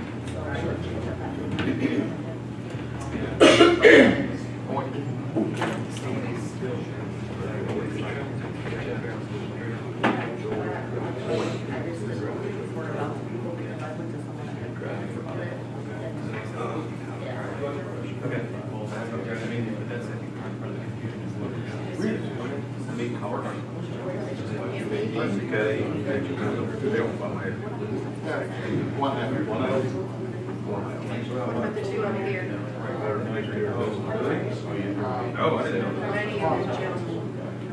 I think they're really. Yeah, it's gonna be me. That's gonna be me. It really is.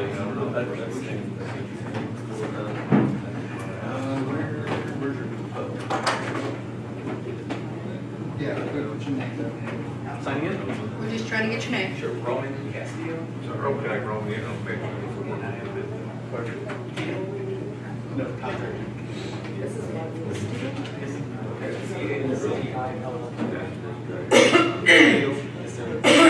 I'm sorry, and this is the first thing, so. That has to be our. Jamie. Yeah, I think they said they already signed in. Okay, all right. We're just getting Mike down. All right.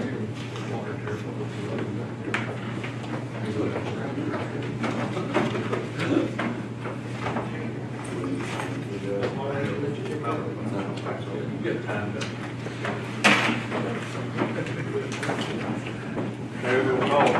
I'm still sitting here. You're what? I'm still sitting here for a second. Okay. You don't mind? I don't think you want to start with it.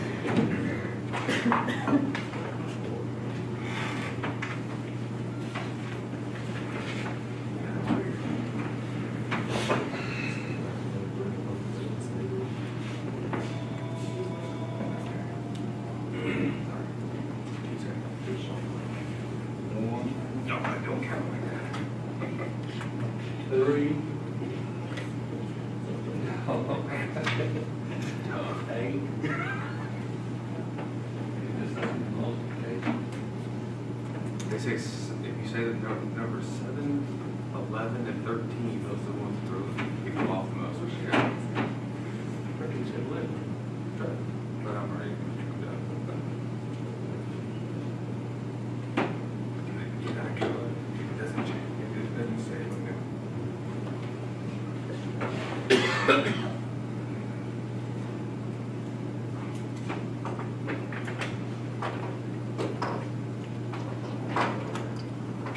Okay, you running live? Okay. We'll call this meeting back to order. It is 5 minutes after 11. We're on item number 12, and that will be FEMA representatives to discuss disaster funding exit meeting. If that be the case, we've got Bill Harris, Joel Boykin, Jamie Mikoff, and Roman Castillo, all with either TDM or FEMA. Is that right? That's correct. Okay. One of you lead off. You gonna gang up on us, or no? I'll have you one at a time. I will cover hopefully everything we need to cover, and these other folks can help me out as I stumble along. So, you are Bill Harris. I'm Bill Harris. I'm the task force lead for Branch 1 West of Disaster 4223. And Jamie Mikoff is the crew leader for this county and several other counties in this part of Texas. So I originally had all of North Texas, which is about 38 counties from Texarkana to west of Wichita Falls, and from the Red River down to south of Dallas. So I had a huge area and not nearly enough people to get the job done, but we finally got a lot more good help, and we're trying to take care of everything. What we wanted to bring to your attention, actually all your projects have been written, and some have been funded.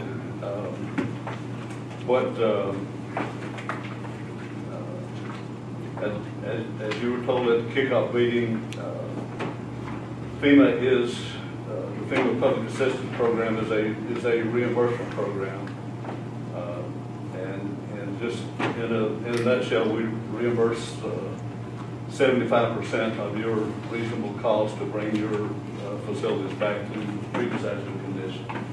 So we are also human, and we make mistakes from time to time. And we made a mistake with you and with some other applicants in that in preparing the estimate for work to be completed, we used what we call FEMA cost code, which has got a line item for just about everything you can think of, construction-wise. But sometimes an individual project specialist will use the wrong cost code. So, in doing the estimate, a couple of cost codes were used incorrectly.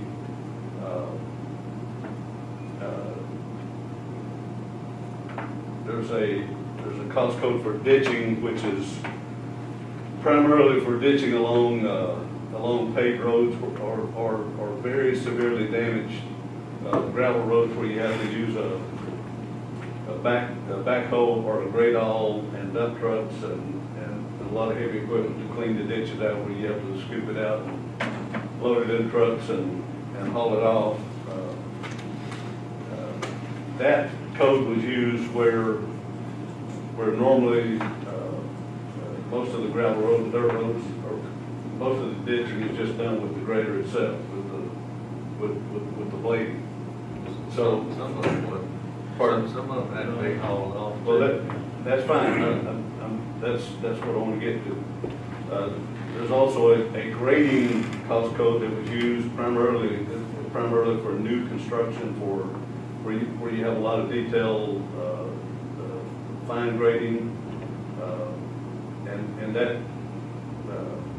that cost code was used instead of the cost code for basically just reshaping dirt gravel roads.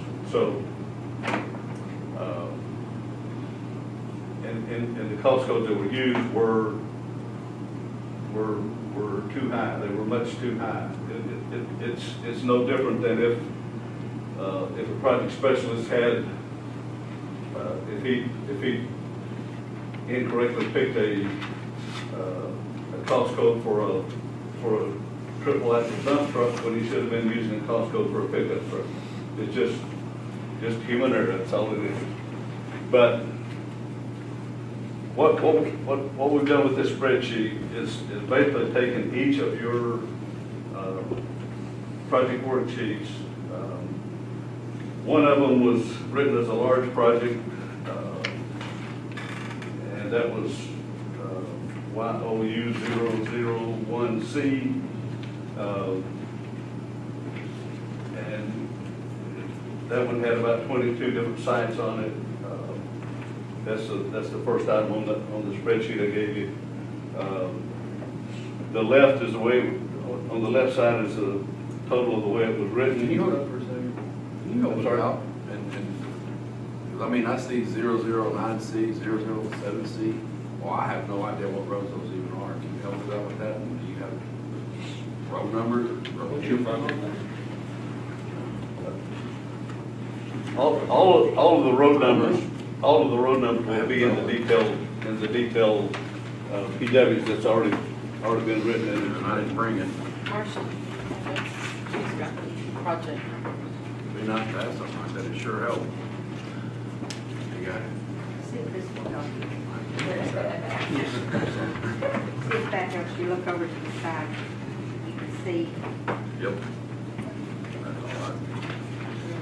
Do y'all need a copy? Yeah, will you make copies of that? That'll have their Okay, so project. that gets the site number matched to a road name? Yes. Yeah. Okay, all right. Well, it's, the bottom line is that, there are, She's making copies, Jimmy.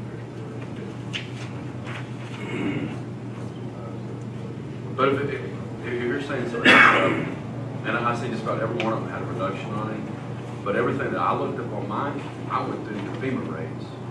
And so if I match that to what y'all were saying, then how is there a difference? From what I see, some of them, there's like half the cost. well, that is correct. Do y'all need to correct your website? Pardon? Do y'all need to correct your website? No, it's not the website that's wrong, it's the selection of a particular line, a particular cost code line. So the project specialist simply went to the wrong line. He selected the wrong cost code for a particular type work. So the spreadsheet is broken out to the left side is how the projects were written, and the right side is basically how it should have been. Now,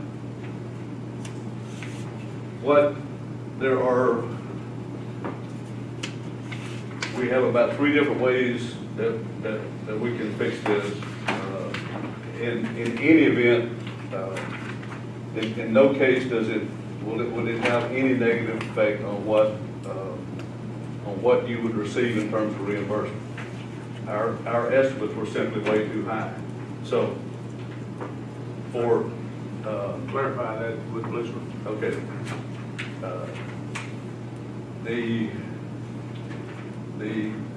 the cost code for ditching that was used is I believe it's like $3 and $3.25 a linear foot. That's when you have the heavy duty work with the great old backhoes, dump trucks. Understand the difference in the codes and the code lines. Okay. The You one really wouldn't have any bearing on the reimbursement. That's what needs to be clarified. okay. I think he means the percentage that we're gonna be paid. Yeah, No. 75%, 75%, but There's a lower number. some of these have already been funded, is that correct? The We've already received. The first one is a large project. The one that was originally written for $752,000. That's a large project, and the only way you get funded on that is by sending detailed cost figures to the state. Okay, you And can then describe that as the YOU 0012. 1C. 1C. You Okay. double Yeah. zero Yeah, one that's, C. that's, One C. that's this number right here. Yeah, okay. That's precinct So one. that's the PW, and that's the site numbers, and the site numbers are. 22 different sites. Yeah. Okay. So if your project isn't on here, Pardon? if your project isn't on here, none of mine's on there. Or is that- Well, there are several other projects. Like I have these two, they're not on Okay, you've got, here. So if they're not on there, then I'm good. no, I'm not saying that. I should have brought the actual copies of the PWs. I did not do that. You need that? A copy? I think that one may only apply to the large. This one right here is. See, none of mine are on there. So that's what I'm This saying. Very right good. here is what we have just seen in a smaller version. It's basically kind of your version, but it just sums it out. Like here's this, and that's all the numbers in that project. Oh, I see, okay. That's what I'm saying. So I think that was a little easier to read, Okay, the one we put together. You have any yours on here, man? okay. No. All Does that right. make sense? Yeah. That's what I'm saying, none of mine's on there. All right, this mistake was made on, You're just talking about the YOU 001C. this mistake was made on 6 different PWs. And you had 12, so there are 6 of them that the mistake was not made on. So if your road does not show up, then it's good, the way it is. In which case it was based on actual cost, and not based on an estimate. Small project. Or it was based on local cost. Okay, so, we're talking about the ones where the FEMA cost codes were used, as an estimate of work to be completed. Okay, so, Yeah, you were about to talk about how we can solve this problem. okay, yeah, the way we solve it,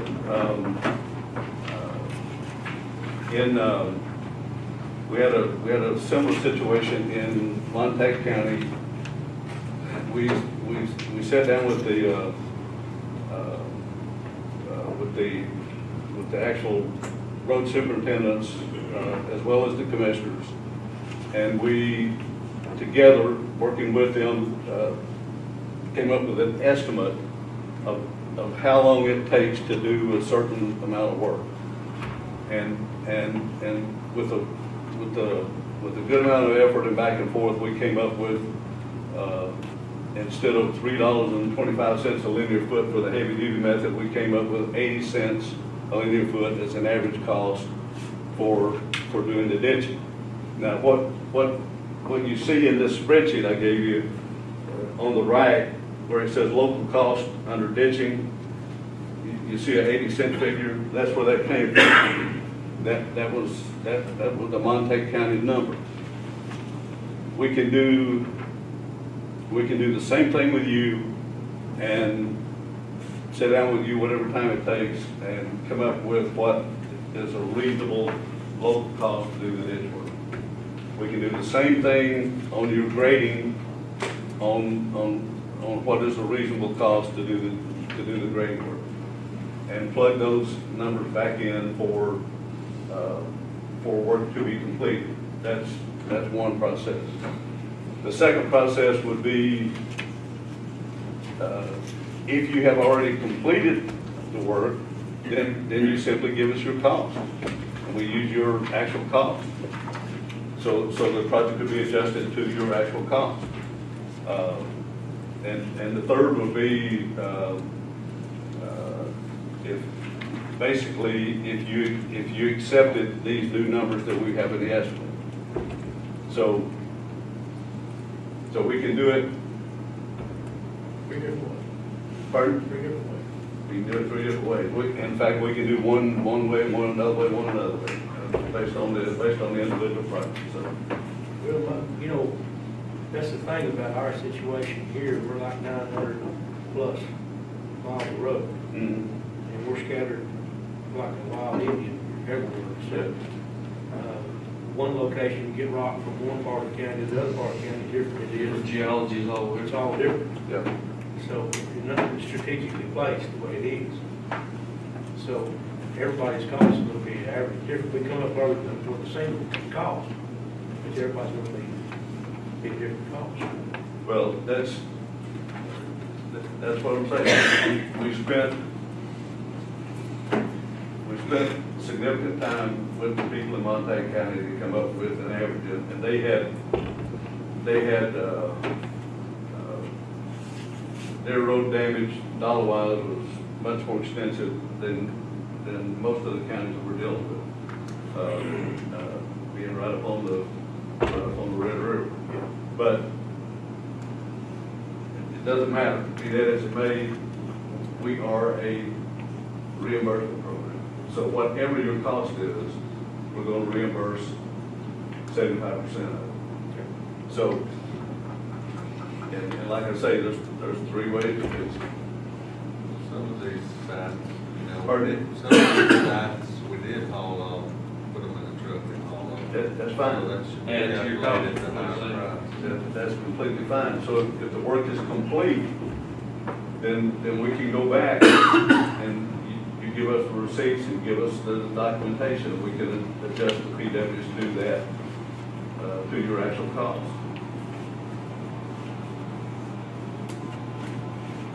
If you still have work that's to be completed and it's similar to work that you've done, then we have a good basis for establishing a local cost for an estimate to do the balance of the work. So it's going to take some additional work on our time and some additional time on your part for which you can be compensated just by, whatever time is involved in investing in PW. I'm going to ask you here, on this linear feet, Yep. I noticed that the linear feet was the equivalent of the damaged area of the road, but there's a ditch on both sides of the road. Does that take into consideration both sides of the road? The damage description, if you look at several different line items, you'll see different situations. The ditch length, if you have ditch damage on both sides of each section of the road, then yes, it would be double. If it's, sometimes you have ditch damage on only one side, sometimes you have ditch damage only for a portion.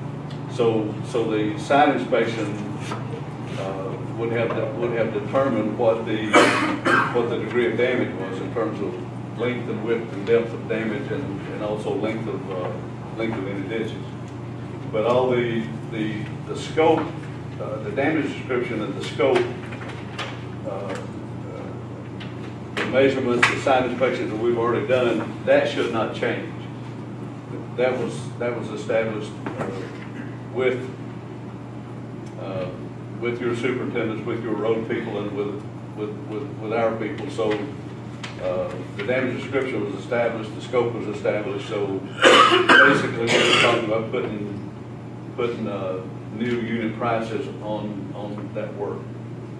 And the simplest, most straightforward ones is if the work is complete, like Mr. Rogers mentioned, then we can adjust the PW to the actual cost.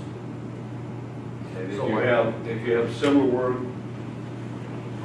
if you have work that's similar to work that you've completed, then you have a basis established for estimating that work that's not yet complete.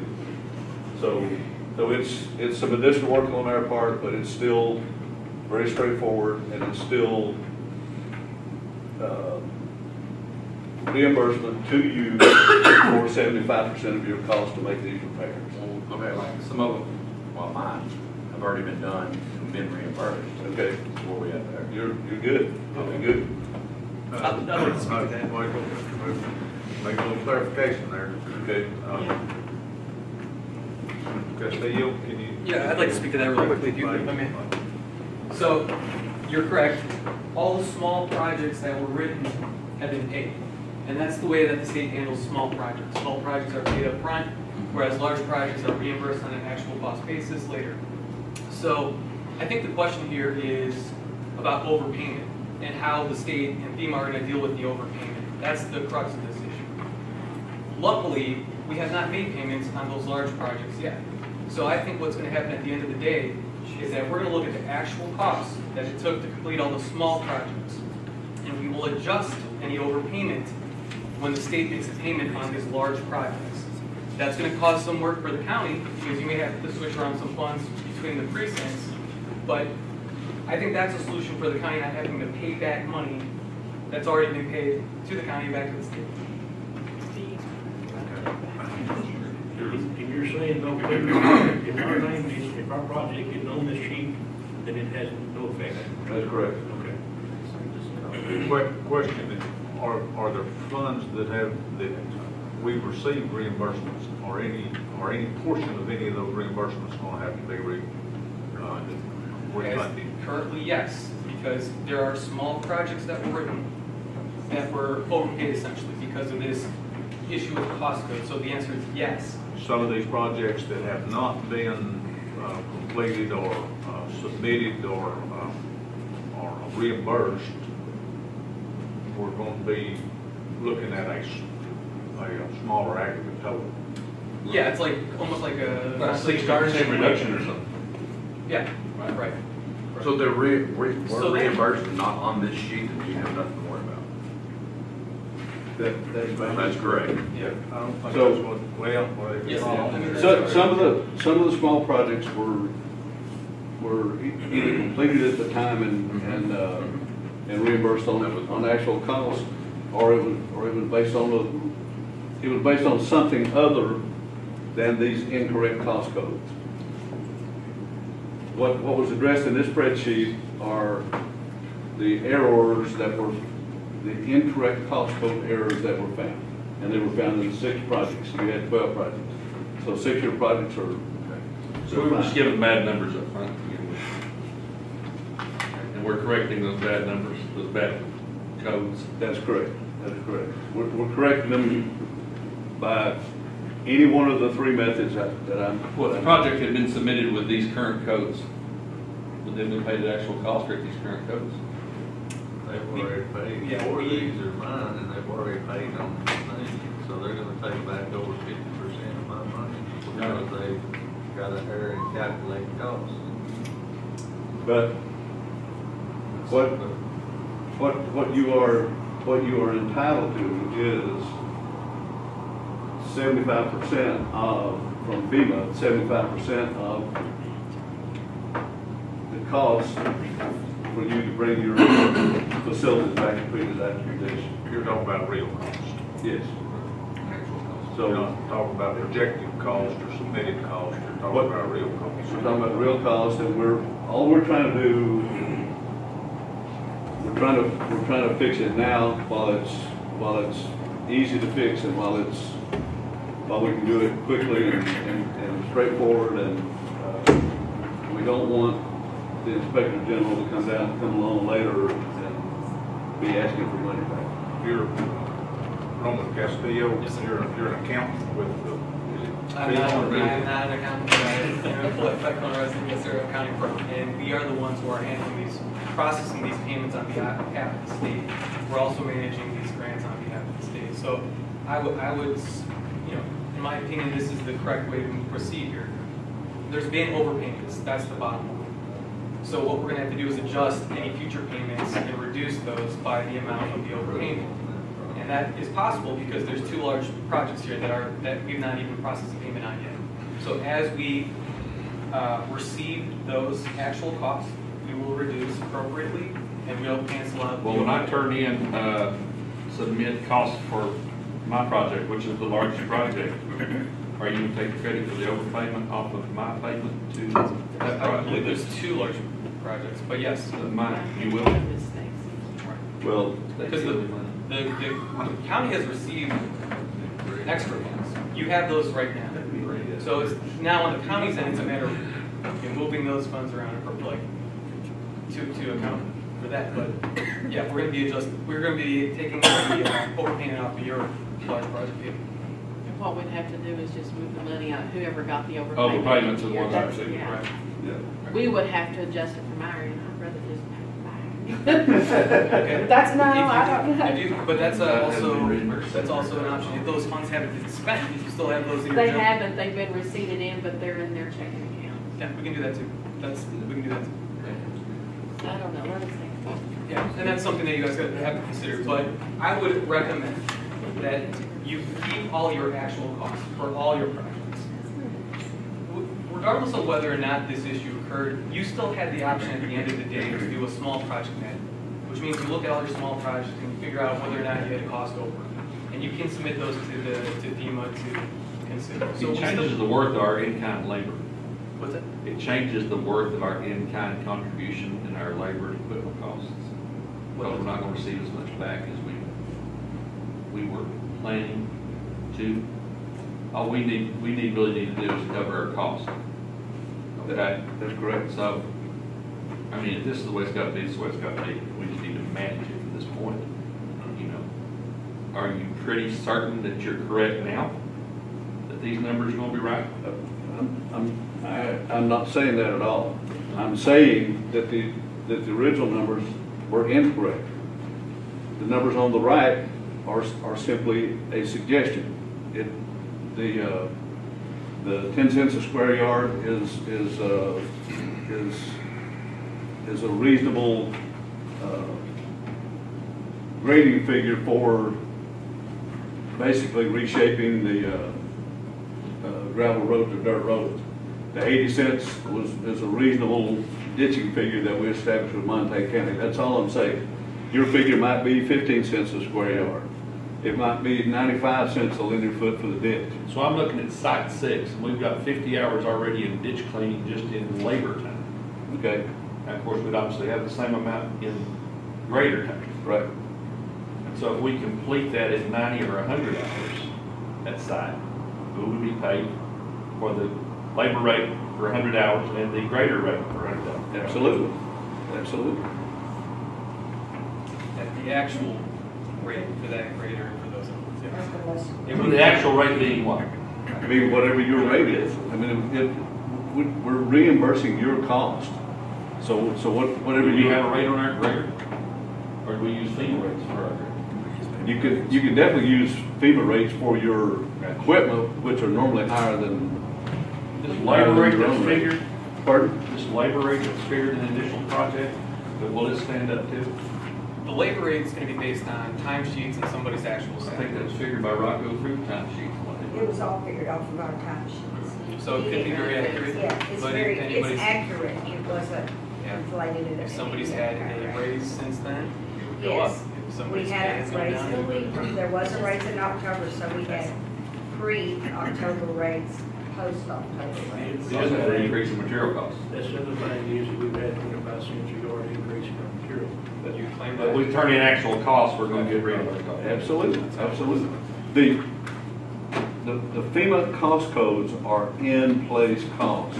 So whatever that linear foot of price per linear foot of ditch, that includes labor, equipment, material. It includes everything that's put Like I together. said, the initial site one's got 8,000, and we're probably gonna be closer to 15 or 16,000 with the, we'll be doing those sites. That's a large project, and whatever your actual is, that's what it'll be. They're using $70 an hour for your grading cost. Right. Yeah, that's why I got $70. And $23.77 for labor. But see, there's one thing I don't understand on the cost, like belly done, it's 20. I'm sorry. Belly done, 19. Yeah. they're charging $8 Right. an hour for a belly done. That's insurance. That's insurance. Well, I mean, there's a separate number for the tractors. The tractor number is. Tractor's 55. Okay. Yeah. Well, that's for the whole rig. 26.70, Okay. and that's 63. Well, 26.77. If I read this chart right, you reduced, overestimated the cost for these particular sites at that amount of money. okay, so It's not, there's not one dime difference in what you will actually be reimbursed. It's simply, pardon? I said, They sent me a check for that right there. There won't that much back. yeah, that's what I read that. That one project. 653, 042.95. That's what you're saying, the projects, these projects are overestimated at. That is They're correct. overestimated by that much. That is correct. Is that right? I haven't seen the spreadsheet, but sounds like that's how it is. But we have an option here in the deal, to either accept that, or we have an option to go and sit down amongst us and see what the average would be, like they did in Montana County. Right. Or we have an option to do a cost plus, whatever the cost is, actual cost. Right. So there's three different options you got to go out. I understand now. So it might not be that. I think what I understand is the projects, as they were all submitted, the total that were submitted are substantially high, and we're going to go through a reduction here of projected cost or actual cost. And maybe monies will possibly have to be refunded to FEMA or then adjusted within the program that we're operating under, which some's gonna like that, and some's not gonna like that. Well, what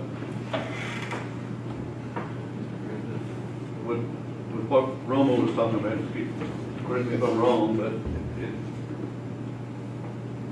some precincts may have already received money that is in excess of what they are legally entitled to.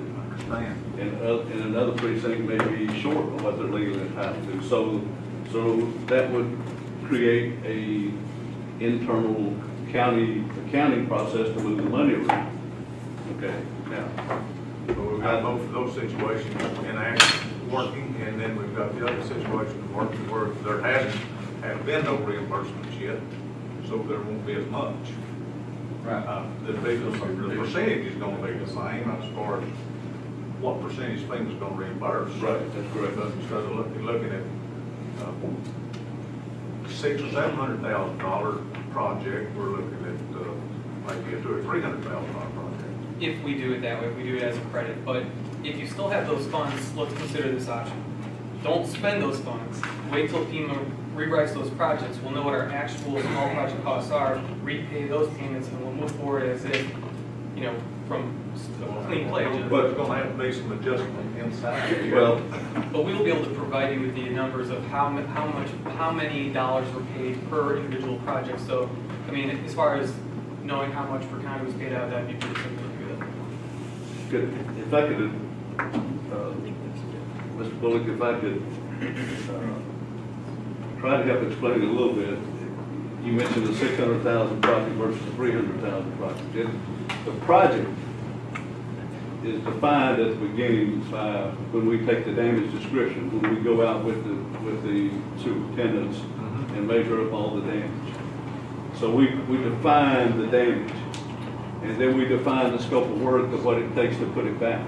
So the project that is the project. If it's 420,000, that's what it is. It's not either a 3 or a 6, it's simply that project. The only mistake is FEMA's mistake in selecting the wrong code for a multiplier, that's it. So we're wrong, we picked the wrong number, we came out way too high. And it's now is the best time to fix it, not sometime down the road. That's all we're saying. FEMA used wrong rates, we're still gonna have to adjust the projects, or adjust the size of them, or the amount, the total cost. No, not one dime, not one dime. Okay. The project is defined by the damage, by the scope, by whatever it costs to fix it. And there's at least 3 different ways, as we talked about, that we can come up with that cost. We can come up with a agreed-to estimate, we can come up with actual cost, or we can use the number that I suggested, which the only reason I put it in here is to give you a comparison, a starting point. At the $250,000 figure, they were gonna pay me 75% of that. Right now that it's overdone, they're gonna pay me 75% of the actual cost. What he means by no more, no less, they're gonna pay 75%. That's what I understand. But it's not what we were expecting, but we're gonna just modify it because we don't want to get charged back at it either. How much time we got to make a decision? Which way we want to go? Until November 16th. No, we gotta be finished with it. You've got just some basic guidelines. You've got 18 months from the declaration date to complete your permanent work. If you don't have it completed by then, you contact the state and you can get extensions, 6-month extension, a year extension, whatever it takes. There's nobody going to hold your feet to the fire on the time it takes to complete the work. Are you talking about the governor's declaration, or No, we're talking about declaration, or we're talking about the declaration? presidential declaration. The presidential declaration day. When FEMA makes a decision, and this is a FEMA decision, you have 60 days to appeal that decision. So in my response to that would be you have 60 days to make up your mind. But what I'd offer to the county is that we have a call internally between the state and the county to discuss how you want to move forward. And I would ask that probably FEMA would rewrite those projects, especially the small projects, so that we know what the small project total cost would be. And I think then we'll have a very clear picture of what our exposure is and how to move forward. They give us time to sit down amongst us and figure out which three ideas, which 3 ways, one of the 3 ways we can come up with. Works for us. Works for us. I had something. First, I want to, since Rocco's not here, his projects are probably the most thorough projects I've ever seen, the most amount of detail. He stresses more than anyone I know to make sure all of the applicants get like every dime. So, in his defense, he just didn't pick the wrong cost code. When he originally submitted them, he was going to use some different rates, but the reviewers, all your projects were before I got to the Wichita area, by the way, too. I was pushing through the system. But the reviewers told him he was using the wrong code, and he used what he was told to do. So it wasn't just him not knowing what he was doing. So I don't want you guys to think that, he's going to rewrite the projects and they may still be wrong again. So it was not an error where he just blatantly, okay, I'll just use this, but it's not right. He was instructed to use the rates that are in the project as it is. And later, when someone was reviewing, realized that they thought it was too high. Rocco's going on rotation. He's going to go home for a couple weeks. But I suggest that he be the one to fix them when he comes back. But when I talked to him, he's willing to sit down with each commissioner, foreman, and work.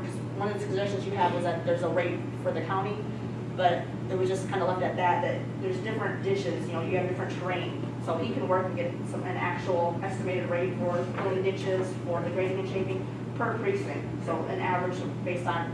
So when I talked to you, you said some of your work was done already. So. And I would like to also publicly thank you. She called me at 9 o'clock one night to visit with us on the phone. I know that wasn't too late, but you were conscious about my message to you, and I thank you very much for calling and visiting. No problem. But I want you to know, Rocco, he's spent so much time on your projects as with anyone else's. So I just want, just reiterate that this wasn't just him, you know, being lazy or trying to take a shortcut and do any of this. Because a lot of the projects he is doing, actual cost estimating, how much greater time, how much labor time. And one of the issues that you guys brought up was the ditches. On that spreadsheet that was made by another one of Bill's employees, that was kind of a general spreadsheet across the board. There's other applicants that are on there. So in Rocco's projects, when he has the amount of the road that was damaged, he does specify in all his that I recall seeing that I reviewed so far, you know, there's ditches, so he'll put ×2. Because some roads actually don't have 2 ditches, you know, or one that's, you know, they're slanted roads, or 2 that weren't maintained, or they may be different. So some of these costs may be closer to actual than just the suggested difference that Jill proposed on this sheet. Some of them we do understand that you're not going to take a grader and go clean those ditches, that you may have to have a backhoe and haul stuff out. So those kind of costs are what Rocco can come sit with you per project, or it'd be per precinct, to figure out, you know, what's the actual type of work. And there may be some roads, and he can address this as well, some roads may be able to take just a grader and go down there. And some of the ones that we've been adjusting already, he's did that and taken off the cost codes that FEMA feels aren't accurate, and gone through and said, okay, you know, well, this will probably take 4 hours to grade, and we're gonna just put greater time and another 4 hours of labor. Fixing them by site is how we've been adjusting some for another county. But if there's some, you know, even in the same project, if you don't want to take an average for the county, I know Rock would be willing to do that as well, to sit down. I think I've seen anywhere from, you know, 5 to 20 sites per project. Not everyone's going to have an error. So if some of them need to be adjusted for just using a grader, you can do that. If some need to be adjusted for, you know, you're going to have some more expensive ditch work, the cost will be higher. That's another option. So it's more sitting down to figure out what the actual, and he'll probably, I doubt he has all your roads memorized, like looking at some pictures and going over you guys to figure out what type of terrain each road is. So there are a lot of options, and that can be worked out per precinct as well. To me, that's what sounds like a good idea, to sit down with each one of us, go over it, get it all worked out amongst us. Yeah. Come to an agreement with Rocco, if y'all agree with it, everybody says okay. So the actual grading is based on a linear foot. It's price per linear foot. At the end of, the ideal situation is, the ideal situation fits a very small disaster. And that's a disaster where by the time we get here, you've already fixed everything. And you simply give us your cost. And we reimburse you 75% of that cost. In a disaster like this, which was massive and statewide, that simply doesn't happen in a timely fashion. So we estimate the work to be completed, and we do it in conjunction with you. So that's that's what we did. We just were incorrect in the multiplier that we used. So, but the ditch clean out is based on cubic foot, hollow, or no, that from your end, it's based strictly on whatever it costs you. It's not based on cubic footage, linear footage, anything. It's just what it costs you to do the work. The original rate in the project was written per linear foot. Those are the cost codes and the line items that they're based on linear foot. One was based on linear foot, and the other one was based on square yards. There was 2 different units of measurement for the grading and shaping versus the ditch cleaning. The grading for square yards, linear foot. The grading was. That's correct. Yeah. But going forward with that, if we're coming up with some actual costs, if you guys have work that was done already, we don't have to. I mean, we can come up with an average, but it's not set in stone that we have to use a unit cost like that. A lot of the projects, personally my projects, I've never used those cost codes. I'll sit down with the applicant and ask, okay, if we either look at some actual costs and come up with a unit cost based on that, or just ask them for the work to be completed. How long do you think it's gonna take you with a grader? Do you need an excavator, or are you gonna have to haul stuff away for this road? So you can come up with costs based on that as well for the sites. If you have to haul something off, that needs to be based on the cubic yards that you haul off, not linear feet. If you get into that though, Bill, guys, if you get into that, you're gonna run into possible DHP issues. I didn't touch on that. We don't want to do that. Running the work. All the stuff. You're cleaning it out by the linear feet and then hauling off by the cubic foot.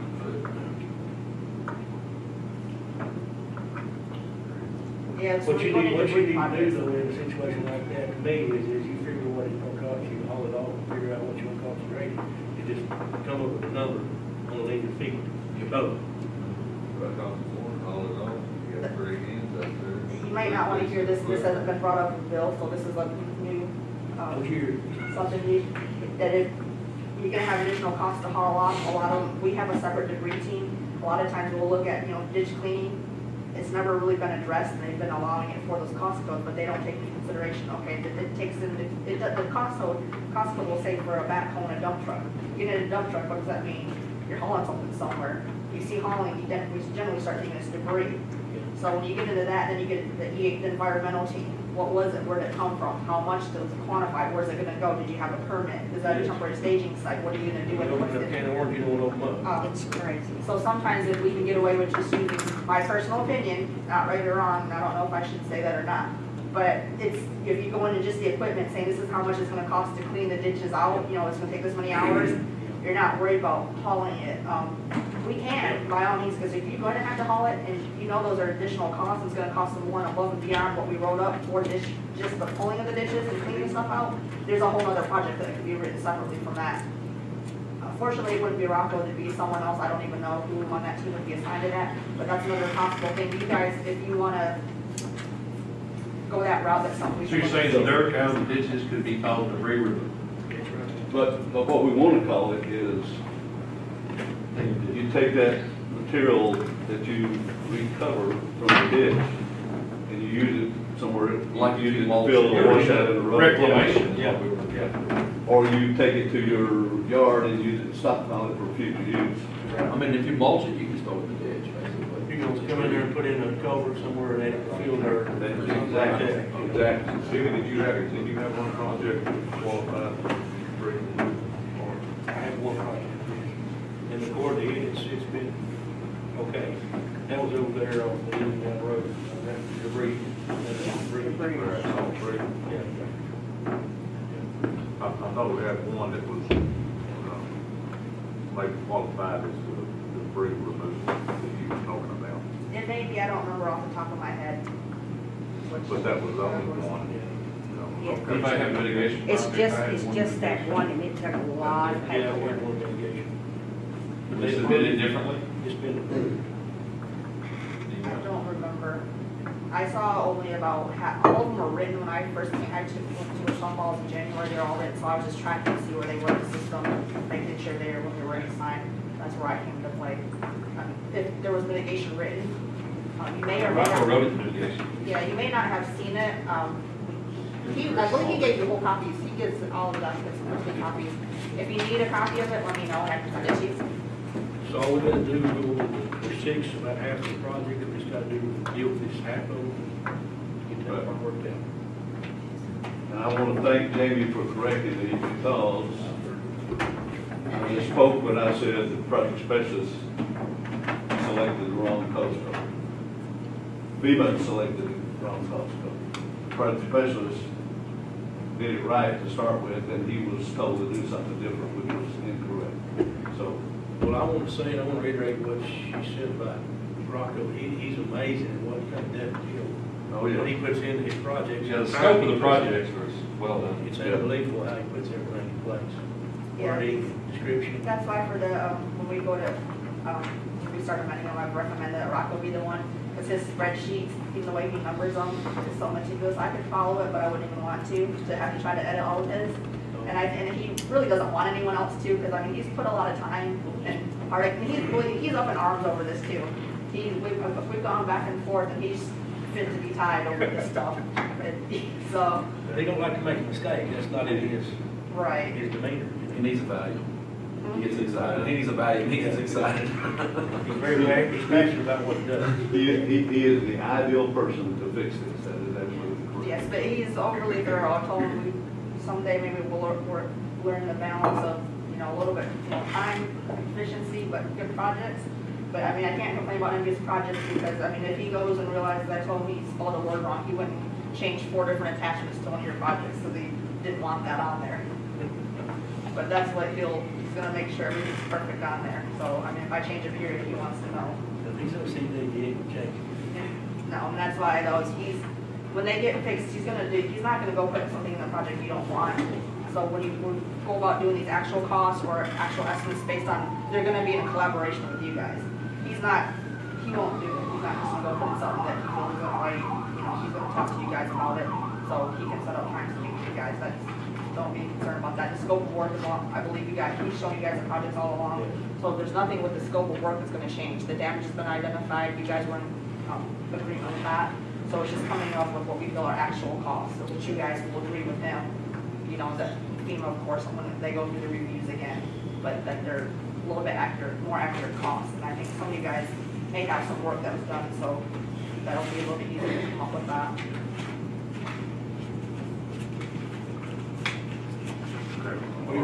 Were these figures on this sheet all our figures? We're all going to pay what they're going to pay.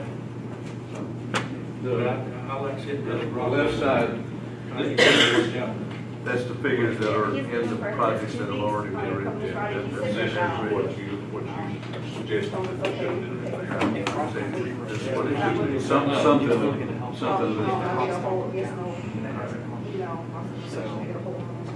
We'll have a full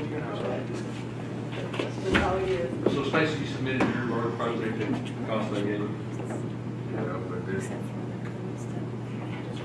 four of these projects right here, they overpaid $153,000. What you're saying?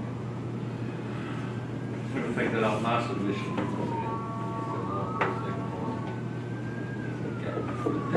Cheryl will fix it. I fix it, Marcia fix it. Rose downhill.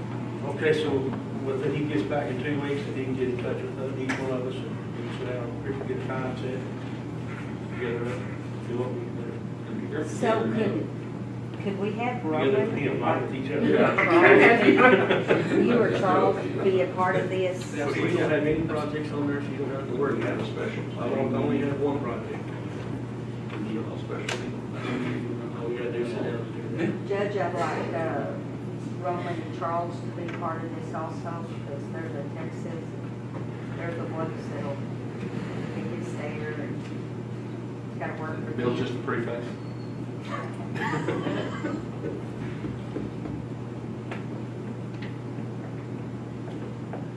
Okay.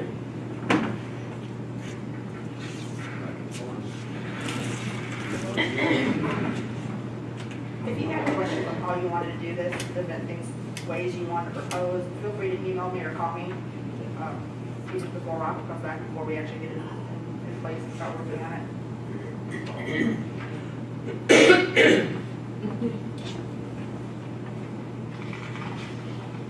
We're saying this is what was projected. The reimbursement figure on that would be that. Yeah, whatever, 75%. This is this is what it actually should have been. This would be the reimbursement. That's correct. Where we need to go from here.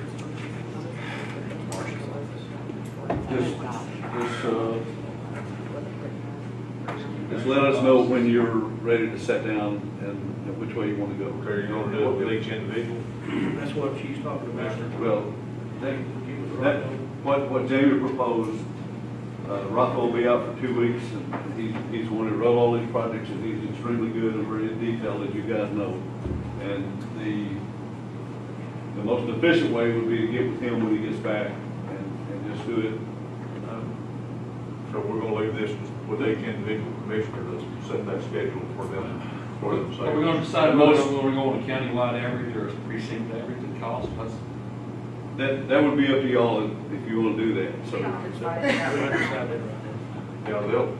the commissioners will have to do that rather than the court doing that. They'll have to do that themselves, set that schedule. Because each one's gonna be different. Then we were gonna have an exit interview.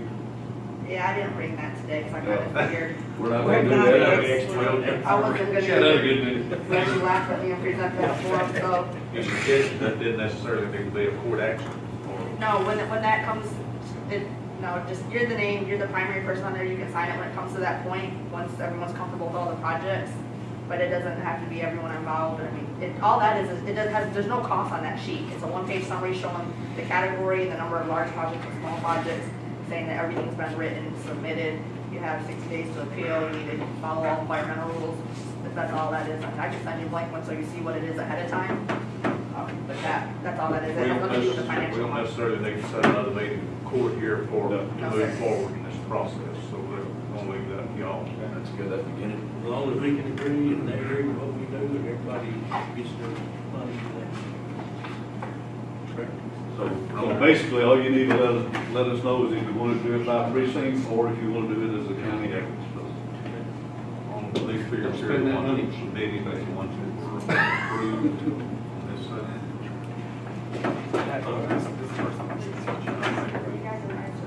And we're suggesting that this is the number that should be. So that we turn our reimbursement. Made it exactly here, and here. So we're thinking about $500,000. I would recommend it on the city average. One precinct's cost of I used, no, I use my cost. I got everything. Grader, $70 an hour. Yeah. Trailer, $60. I use it actually off the big precincts. Actually off the big ones. Because I'm done because of I'm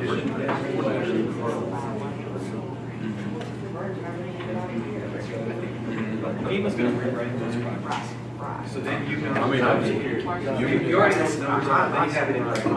I got then you have 60 days to appeal that. But as people know, what's better for you? To pay the money back now, or to adjust what project. And that's the conversation I have you This is, like Bill said, this is the right time to patch things, not at the end when everything's broken.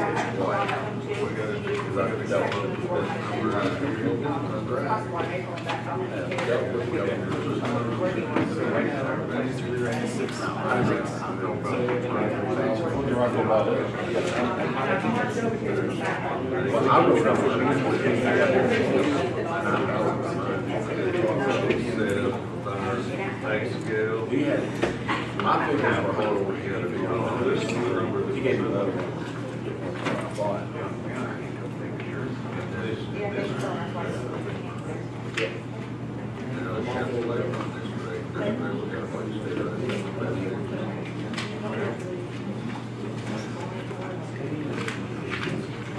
Does Will get any other questions for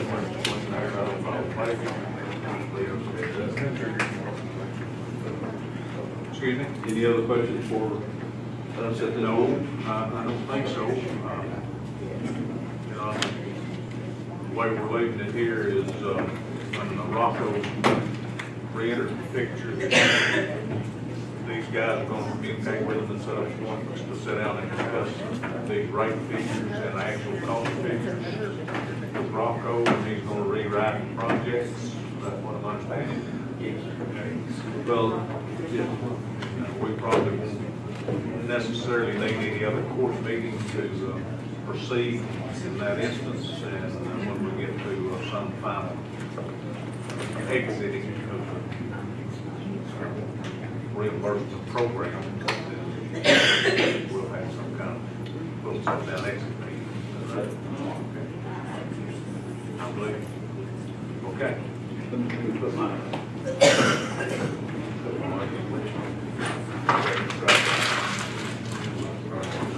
You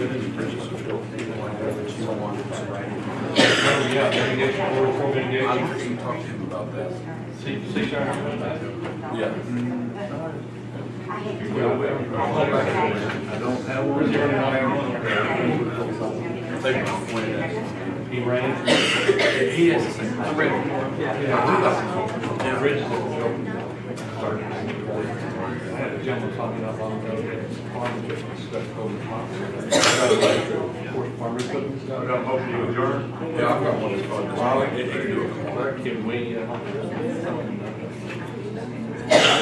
That's the core mitigation program. Right, that's what I was talking about. So we just had to. I have a motion adjourned by Commissioner Wiley, a second by Commissioner Rogers, all in favor? Aye. Aye. Go ahead, you can talk. I'm going to mark you as okay, Mr. Siles. It's similar to this. I don't think you're going to oppose that. FEMA funded, but it's run by the state and it's a project. Actually, doesn't have come in, but it's going to be waiting for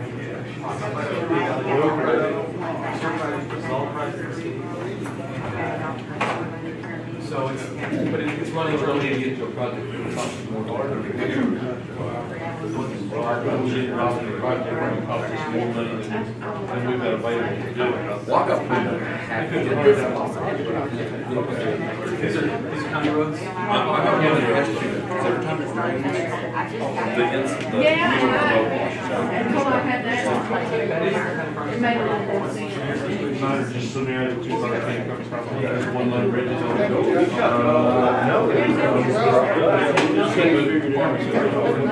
so my weather.